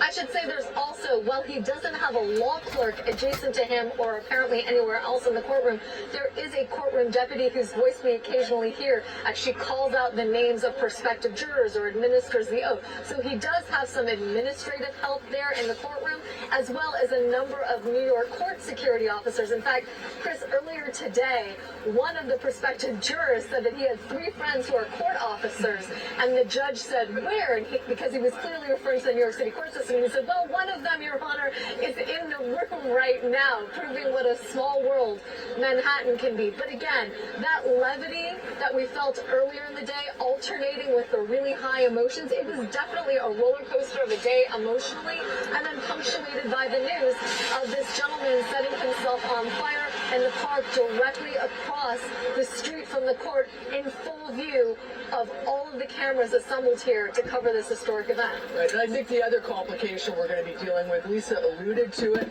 is the Secret Service. Now, you have a former president of the United States inside who has Secret Service protection, and a major incident has happened right when he's sitting in court. I don't know how they're going to respond. We're going to be watching for that, but I can't imagine that that's not going to complicate things a bit this afternoon. And even going forward, I would imagine that there's going to be changes made, but we don't know right now. But those are the sort of things I'm thinking about as we're, taking in this awful news. Lisa and Sue, can you stay with us? I also want to bring in MSNBC legal analyst Catherine Christian and Charles Coleman. Catherine, I think Lisa said it very well. For what happens after the lunch break, all bets are off. But what do you imagine the considerations are now for Judge Juan Merchan? Well, it's just I've worked down right in the building across the street from 100 Center Street and in 100 Center Street in One Hogan for over 30 years. Nothing like this has ever happened. No one has ever set themselves on fire. We've had protests. There's clearly crime downtown Lower Manhattan, but this is a first. So the courthouse security are the court officers and the perimeter. Outside is NYPD. Now, this happened across the street next to another courthouse, 111 Center Street. So I'm sure that more security is going to be ramped up also by NYPD because of what happened and because this is a former president of the United States. Just to tag on to what Lisa and Suzanne said, once the jurors, these alternates were sworn in, they would have been told, goodbye, enjoy your weekend, don't discuss the case, come back on Monday. So they should be gone. Now, they may have, obviously, if they were leaving the building, seen what was going on. I have people I know who work down there, who've texted me, and obviously you can see it on TV, but they should not be there this afternoon. This afternoon will be the hearing on what the prosecutors can cross-examine former President Trump about if he should take the stand. So, Charles, obviously, the timing of this, first you have, in a moment, the statement from Juan Merchan. We have our full panel, right? And there's probably some feeling of relief. It's been a very intense day. As reported, it's been a very emotional day. But now they have the panel in place, and almost simultaneously, you have what happens outside and whatever attendant happened on the inside. We can't say for sure because the screen went blank, but what do you think the impact is here, Charles? Well, Chris, I'll go to something that you said earlier that I think I've been talking about for the past week, which is things in this case in terms of the pressure and the emotions are not going to go down. They're only going to go higher and higher. And I think that this is a perfect example of it. The contrast, if you will, of the relief of finally being able to put a jury in place, which quite frankly, I think happened a little bit earlier than some people, myself included, believed that it would, is something that is very interesting when you think about that compared to that's another sense of pressure for everyone involved because now the jury's impaneled and they're moving forward.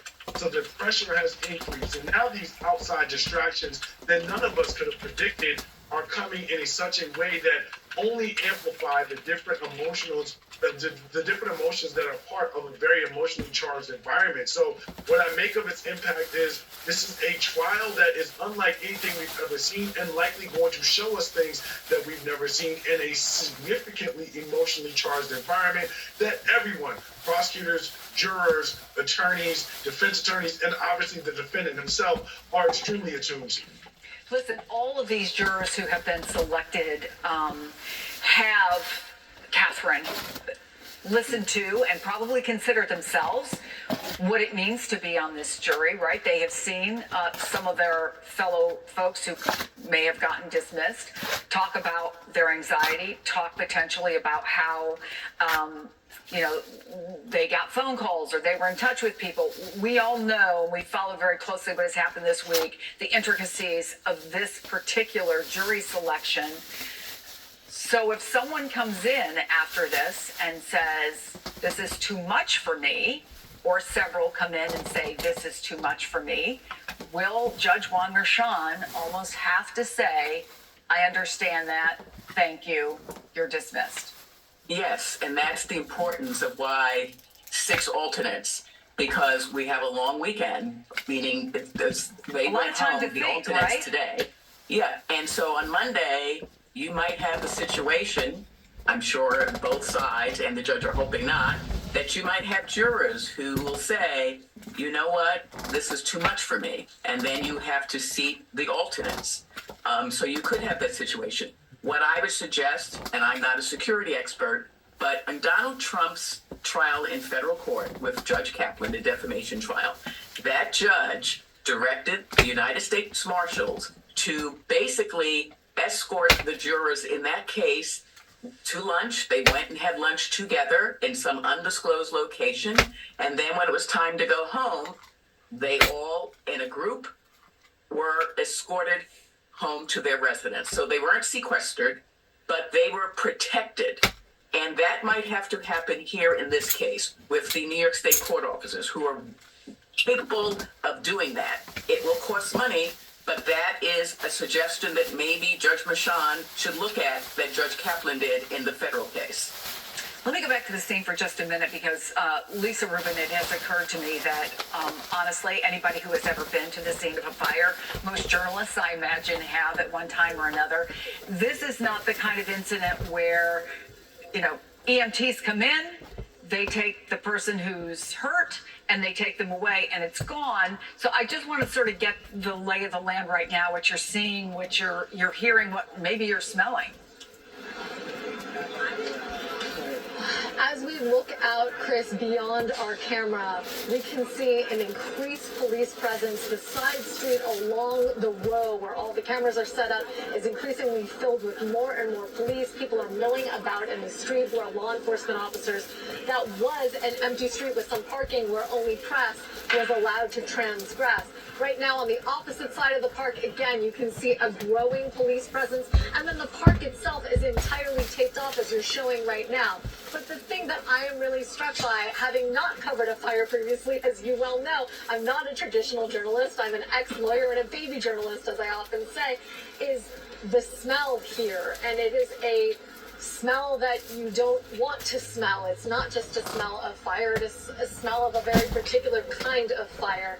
And I think it is casting a very sober tone over what could have been the feeling of, hooray, we've sat a jury and now we're good to go for opening statements. That feeling has really dissipated and been sucked out of the air by what has transpired this afternoon and the unknown about how it's going to affect the proceedings moving forward. Yeah, and I think the other thing you can't help but think is just the effect this is. Kevin was talking about the effect that this is going to have on the jurors and on other people who are involved in this trial. I mean, this is just chilling. We're 20 feet from where it happened. And the effect on the journalists who witnessed it. Yeah, right? There's a lot of people right now. The whole row here is all journalists or people who haven't seen it or seen it on TV. It's a long, 100-some feet, and it happened right behind where all the camera crews are doing live feeds.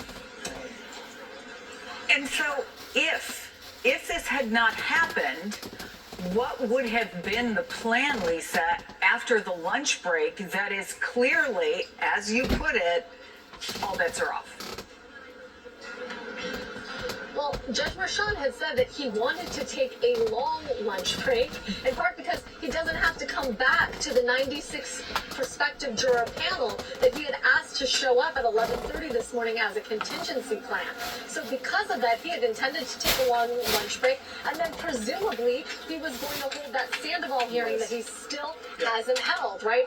And that was going to explore with defendant Donald Trump the parameters of the cross-examination that he can be subject to, and specifically what misconduct and unlawful conduct that he has participated in the past, the district attorney's office is able to question him about. They have listed in a notice 13 separate categories of that conduct, and it runs the gamut from the conduct with which he was charged and then found liable in the civil fraud case to both judgments and verdicts in the E. Jean Carroll case, even going all the way back to settlements that he has participated in the past concerning the improper use of charitable money from the Trump Foundation, or the fact that he was sanctioned for bringing an improper and failed RICO case against Hillary Clinton, the DNC, and a number of other people in sort of the larger Democratic political world for bringing about the Russia allegations was his allegation. So whether or not we get to that kind of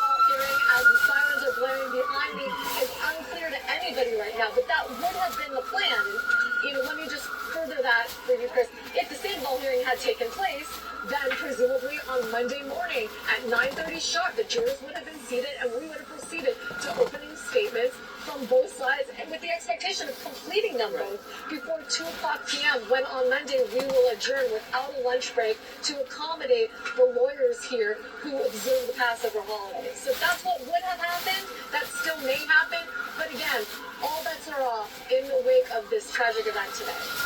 Catherine Christian, as you mentioned earlier, you spent 30 years in that area. You were with the Manhattan District Attorney's Office. Nothing like that has ever happened in the 30 years that you served right in that immediate area. Typically in a trial, correct me if I'm wrong, the judge makes decisions. The judge decides what's next. The judge makes his rulings. But in this case, which is worth, I think, in this instance, saying again, we've never seen a case like this. Former President of the United States, you have the added security of the Secret Service. Who might you imagine that the judge right now would be talking to about what might happen after lunch? Or is this largely still his decision? It's largely still his decision, but I am certain that the Secret Service and NYPD and the court officers, their supervisors, are having a conversation because they want to make sure that it will be safe for the former president of the United States to come back to court this afternoon. He obviously hasn't left the building. So I'm sure that will be, the judge is not, the judge is not going to say, I don't care. So I'm sure those conversations, there's a head person who's in charge of the court officers, and there's going to be supervisors, and there's going to be a conversation. And this may have had nothing whatsoever to do with former President Trump. But it's still a very concerning incident that happened literally across the street from the building where he is at. Catherine, Charles, Lisa. I just don't see where people can say that it could not have nothing to do with what's going on with Donald J. Trump.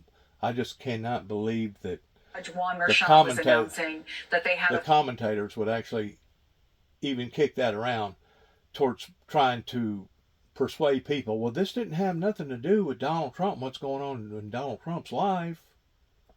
Oh, really? Like I said a while ago, somebody was just walking along and all of a sudden stumbled upon a bunch of newscasters and a bunch of media people and already had the lighter fluid in their pocket or whatever that they used and the lighter, and just decided out of the blue that they were just going to up and do that. Who would believe something like that? Obviously, some of the commentators that is in behind the media, people that are out of touch with reality, the very people that accused me while I was out in Oklahoma City, Oklahoma in 2009 after they planted a bomb in the back of my truck, that wanted to say that I was out of touch with reality. And the fact of the matter is, there was a government cover-up. They did not explain to their own citizens, much less the world, pertaining to the events that occurred regarding the 1993 Mount Carmel Waco event and also the Oklahoma City, Oklahoma event. So we got people out there, broadcasters, commentators, whatever you want to call them, that are feeding us information that really don't have a clue in how to respond to the information that they're giving us. That would be like somebody saying whenever the Hindenburg blowed up, and it was one of the first events that was first recorded on talk radio, that would be like somebody saying, well, it must have been just a fluke that all of a sudden this thing decided to do this towards blowing up and killing them people. Or better yet, saying, oh, it must have been a terrorist attack. People are going to have to engage in using common sense calls whenever it comes to them calling black, black, and white, white, as far as being straight shooters. And that's one of the things that has really misguided the American people so much, is that we haven't had straight shooters. And it began at the affairs that happened in 1988, whenever 9 tapes went to the White House, whenever Ronald Reagan should have implemented what he should have implemented with the American people, and not just various government agencies all over the world pertaining to the superpowers. But that's what happens whenever you're bogus. That's what happens whenever you start cheating. That's what happens whenever you start lying. That's what happens whenever you start something that's going to grow in one area on this size and then become unproportionately out of control or out of size on the other end, kind of like a wildfire, a snowball getting bigger and bigger and bigger. On this individual, he had threw some papers up in the air, multicolored papers, and then he had doused himself in gasoline, and he lit a lighter, and then subsequently set himself on fire. You mentioned, Chris, as you were coming to me, that for many individuals that witnessed this, me being one of them, you couldn't quite understand what was happening in front of you, and I would echo that same sentiment. When I saw it happening, as I was talking to you about the impaneled jury for Donald Trump, I thought to myself in my head, I think there's a fire in the middle of the park. And then I thought, no, that is an individual. That is a human being who is on fire. We haven't learned much about this individual and or the status of him. We know he was taken away by EMT. I mentioned he had thrown some papers up in the air. We had gotten a glimpse of some of those papers. It seems to have some vast conspiracy theories written on these papers. That is all we know. Whether or not that leads to the motive as to why this individual would have done something so horrific like this to himself, I think is to be known and to be learned hopefully more from this press conference that's happening in just a couple of minutes or so. But nonetheless, this man Dave that I spoke to, really, Chris, understandably shaken by what he witnessed just a few feet away from him. I mentioned to you when that individual who set himself on fire was in the park, there was just a couple of other folks that were milling about. This man Dave was one of those other individuals who had come down here to see what was happening with the trial, and instead has now walked away, seared in his mind, this man who set himself on fire. You know, and that's a horrible, horrible thing to watch somebody do that, because you're not only does your clothes become combustible, not only does the content of the material that you put on your body become combustible, but your skin itself becomes combustible.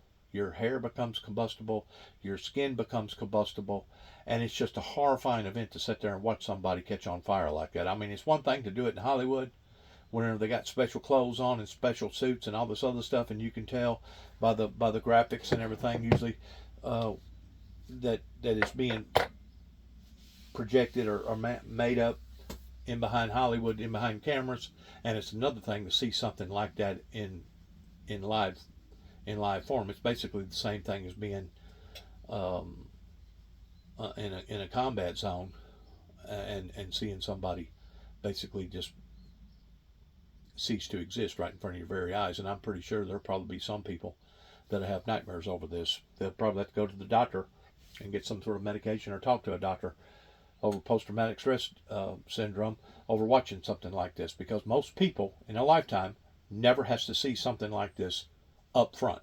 Now, your first responders, people out there that's saving lives, military people, yes, they have to witness stuff like this almost on a day-to-day fashion.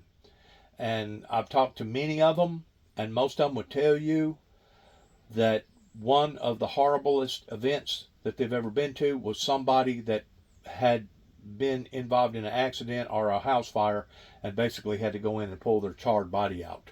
But even what adds insult to misery pertaining to a burn is children. I don't care how strong you are emotionally. I don't care how trained you are. I don't care how callous that you may be.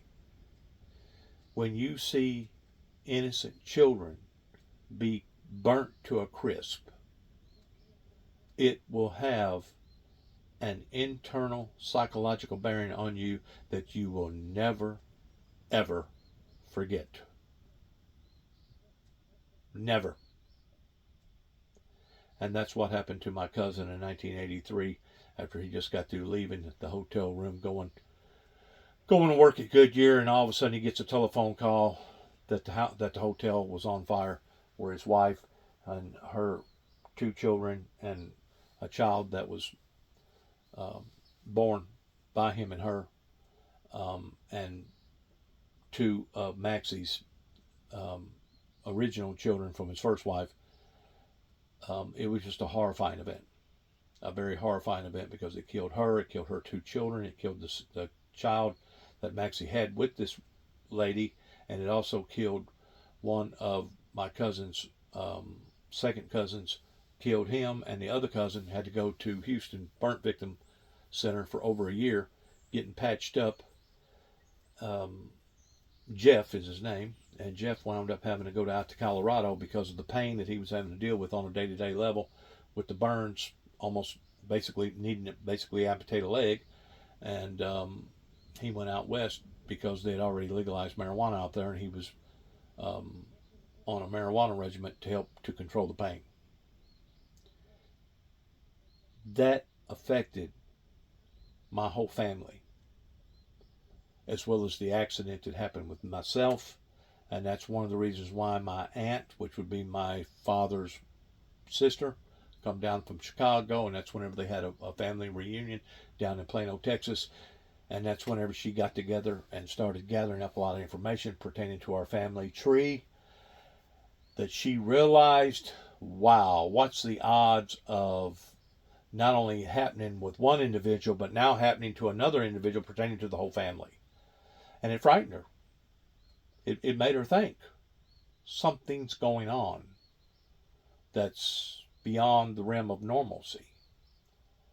Though she didn't come right out and say that, but now I can look back and see her tracks, her work, her motivations in basically getting involved with our genealogy, our past history, and putting out some of the material that she put out pertaining to some of our ancestors, our ancestry.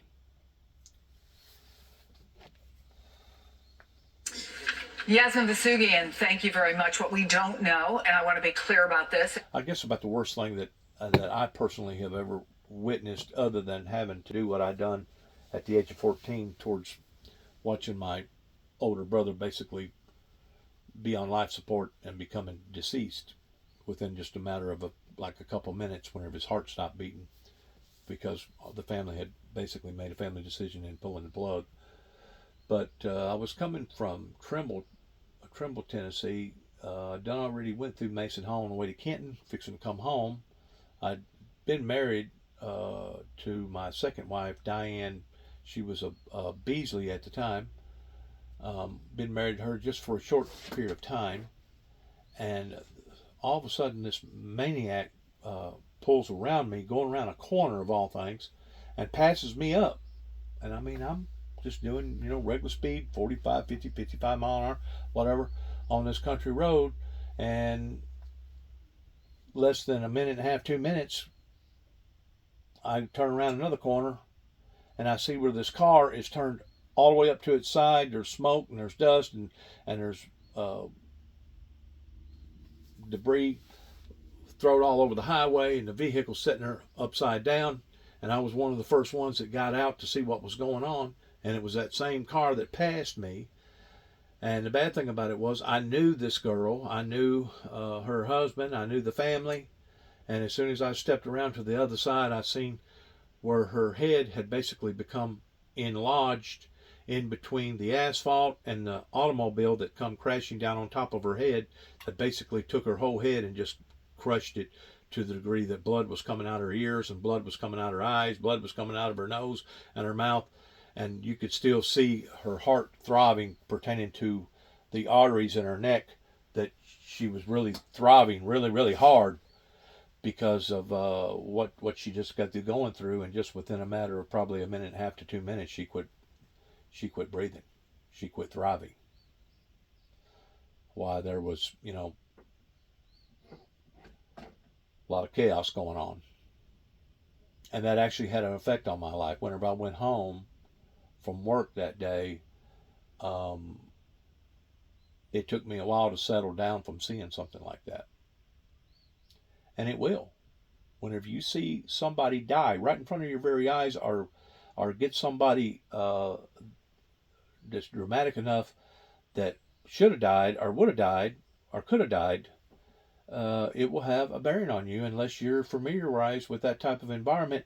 And even those that do and are, I'm telling you now, most of them that see children in that state has a very, very deep psychological effect on their lives.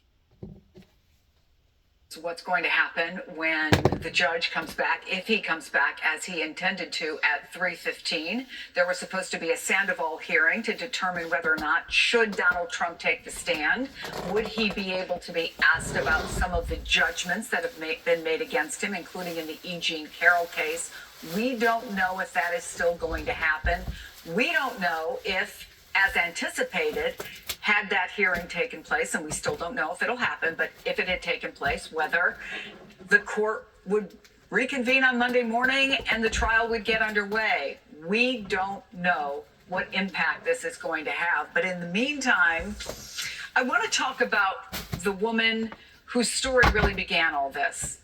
At a Brooklyn bar, Donald Trump's lawyers say they tried to serve a subpoena on her. Stormy Daniels, the adult film star whose accusations brought Donald Trump to this New York courtroom today. So people like that went beyond the pale, that's doing stuff that, and I'm not saying that that woman don't deserve some sort of justification pertaining to Donald Trump doing something like that, and the courts has already done said that he did.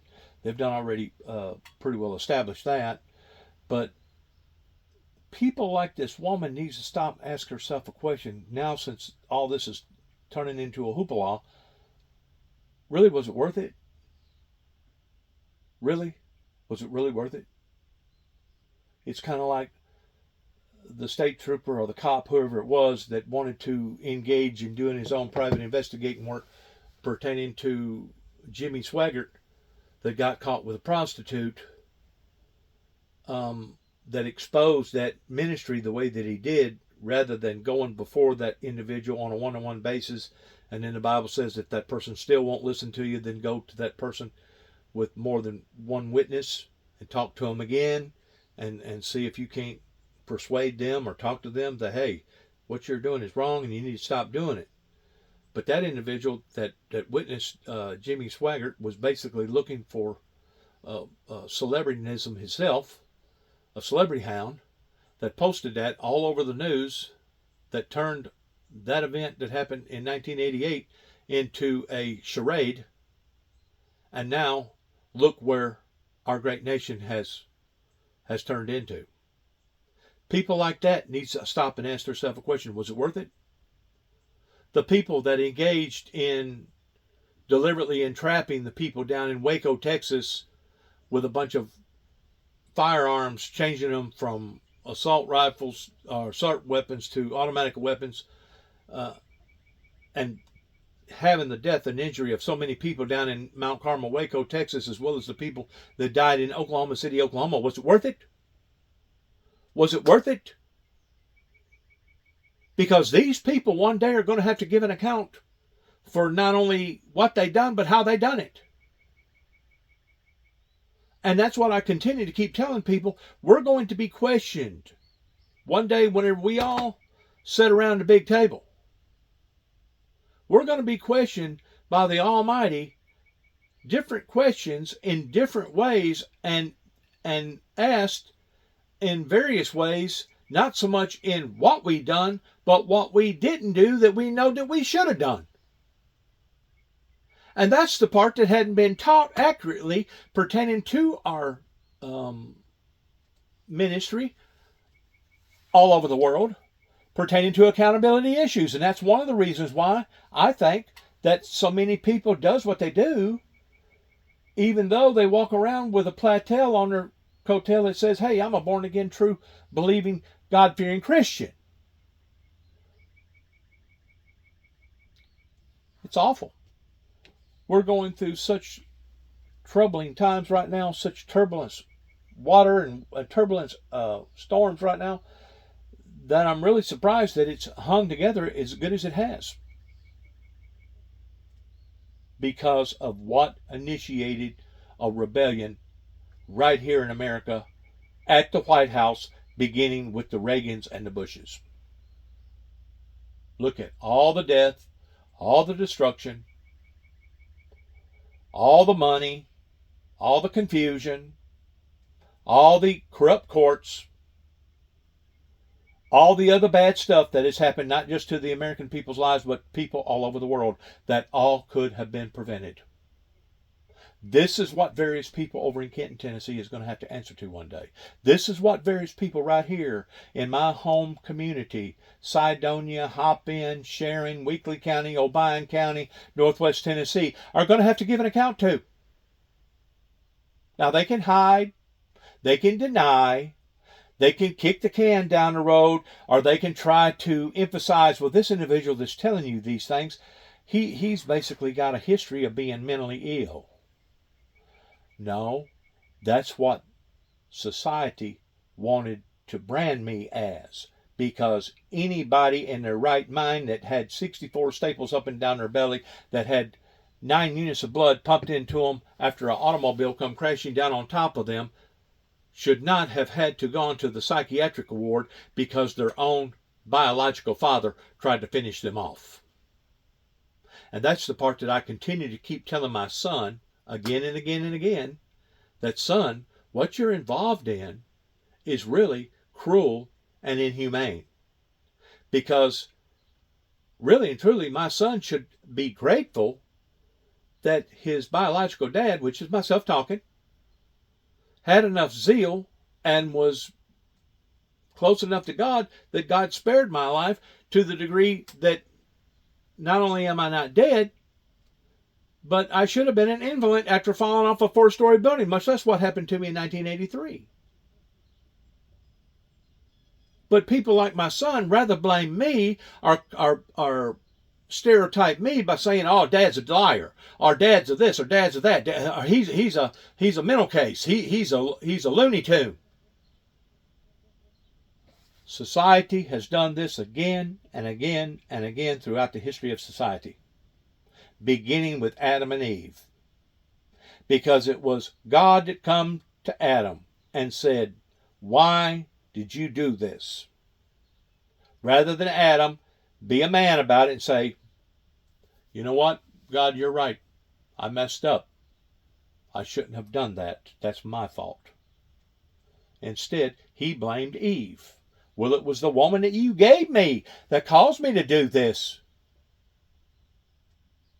Then God turns and looks at the woman, Eve.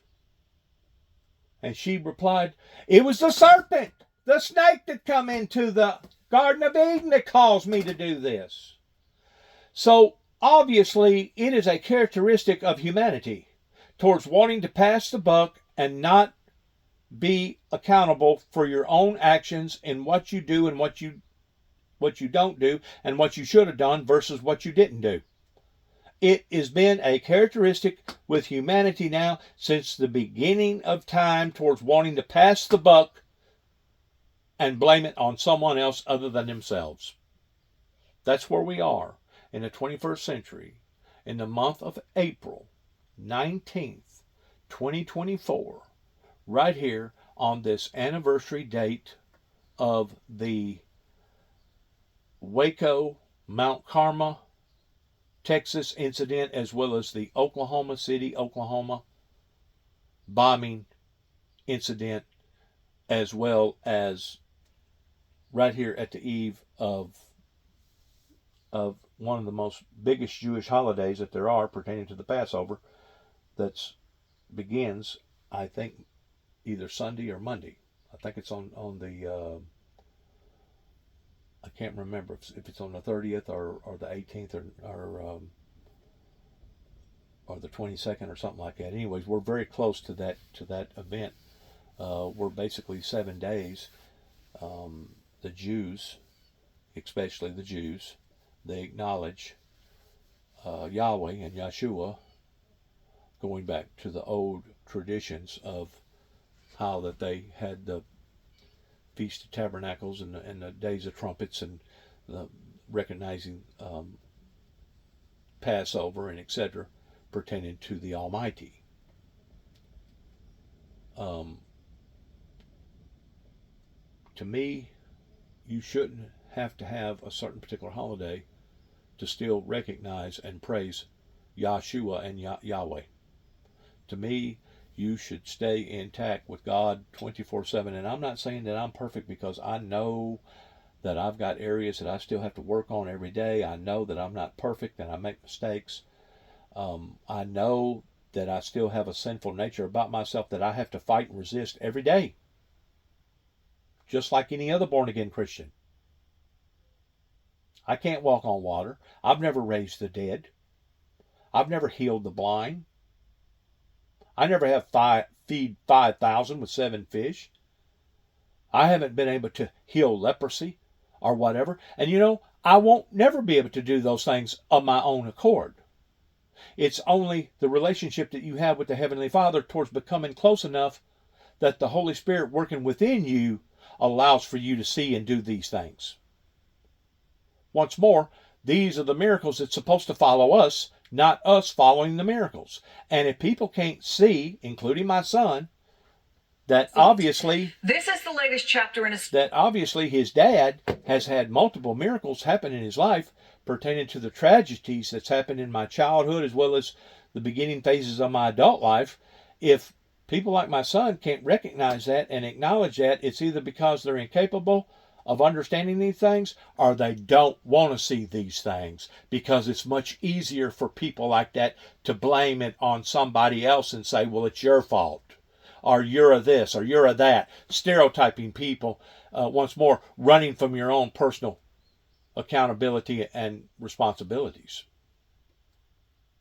And some people actually live a lifetime either running from God or thinking that they are not going to have to be accountable for what that they have either done or the things that they should have done that they didn't do. They go actually a whole lifetime before they realize, you know what? I'm going to have to face the piper one day. I'm going to have to be accountable for my actions one day. And so many people waits to do that on a deathbed confession.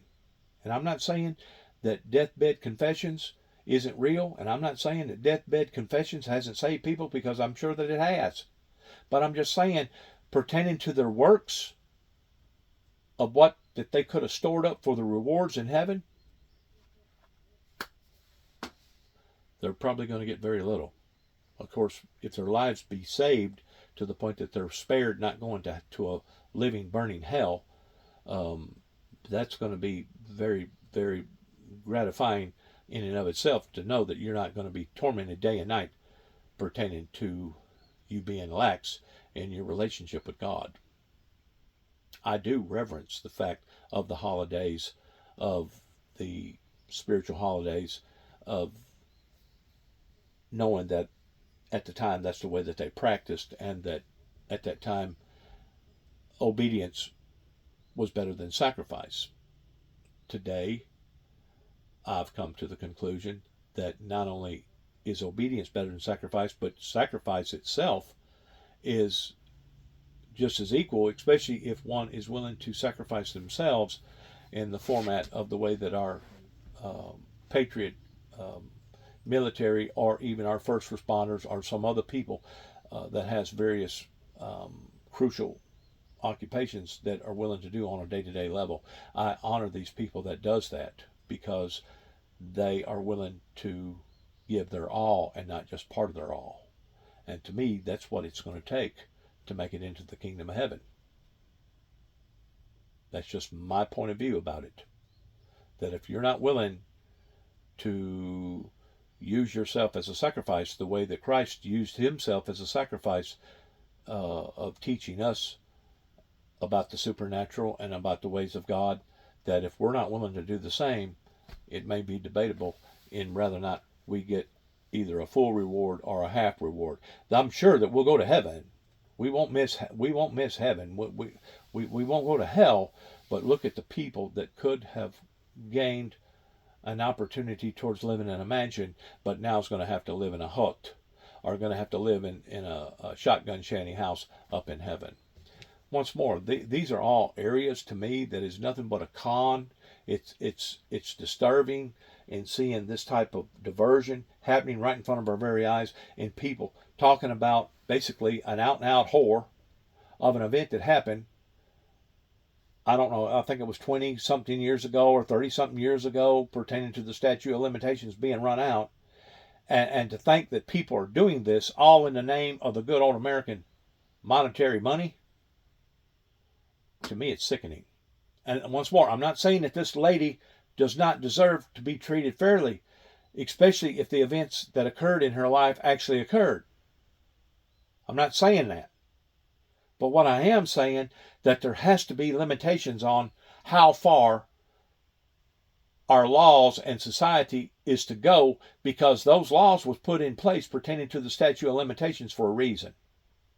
And it wasn't so that people could showboat. It wasn't so that people could get rich off of other people. It wasn't so that people could basically become famous over. It was to be fair-minded, fair play in what has occurred, when it occurred. And yes, it did occur, but you know what? You didn't catch the right train, and because of it, you're going to have to wait either for the other one, or you're just going to have to do without going anywhere. There has to be a balance. And for some reason, America has lost that balance. They can say, but haven't you been found guilty of that? I mean, so you're going to call other jurors liars in New York? How could he get on the stand and admit that? He's going to huff and puff and, play to his lawyers, hold me back, hold me back. That's all he's going to do. Well, he's also catching up on some sleep. Let me read you today's reporting from Sue's colleague Maggie Haberman. Quote, Trump appears to have fallen asleep in court again. It happened several times just now. His eyes were closed for extended periods and his head dropped. But yet now he wants to talk about basement Biden, pertaining to Biden being senile and Biden basically being old and going to sleep. So there's so many contradictory events and so many contradictory actions that are happening right in front of our very eyes, that if we, the people, aren't smart enough to identify these things, we're only being led like sheep to the slaughter, as far as I'm concerned. Being led like sheep to the slaughter. His head dropped down twice. The Biden campaign put out a statement titled "Verdicts In. Sleepy Dawn has a nightmare week." It quotes the Times, quote, American voters absorbed their first view of an extraordinary split-screen campaign this week, with President Biden sprinting across one of the country's top battleground states and former President Trump sitting and appearing to snooze in a New York courtroom. Truly an extraordinary split screen. Well, as one who built his campaign on Sleepy Joe, the fact that mostly every day this week he couldn't stay awoke reminds everybody that he is almost the same age. And clearly, you got to realize, and people that are watching, you're talking about a man whose whole career and life is on the line. So for him not to be able to stay awoke tells us a lot about Donald Trump's not there as an observer, sitting there, supporting a friend and dozes off. This is him, and he can't stay woke. So who's the sleepy old man? I got to tell you, that courtroom is cold. It was warm earlier this week, but it is so cold. I'm wearing a jacket in there. That argument, It should keep him awake. Right, and the argument from his side Monday was it was so warm, everybody was tired, but then it was cold. He was more asleep on Monday than he has so been. He was in a hypocrisy. Do as I say, not as I do. And the situation escalate, it has a negative impact on the economic situation, not only in Egypt, but the whole region. You talk about the difficulties. Let's just look first of all at the situation with Gaza.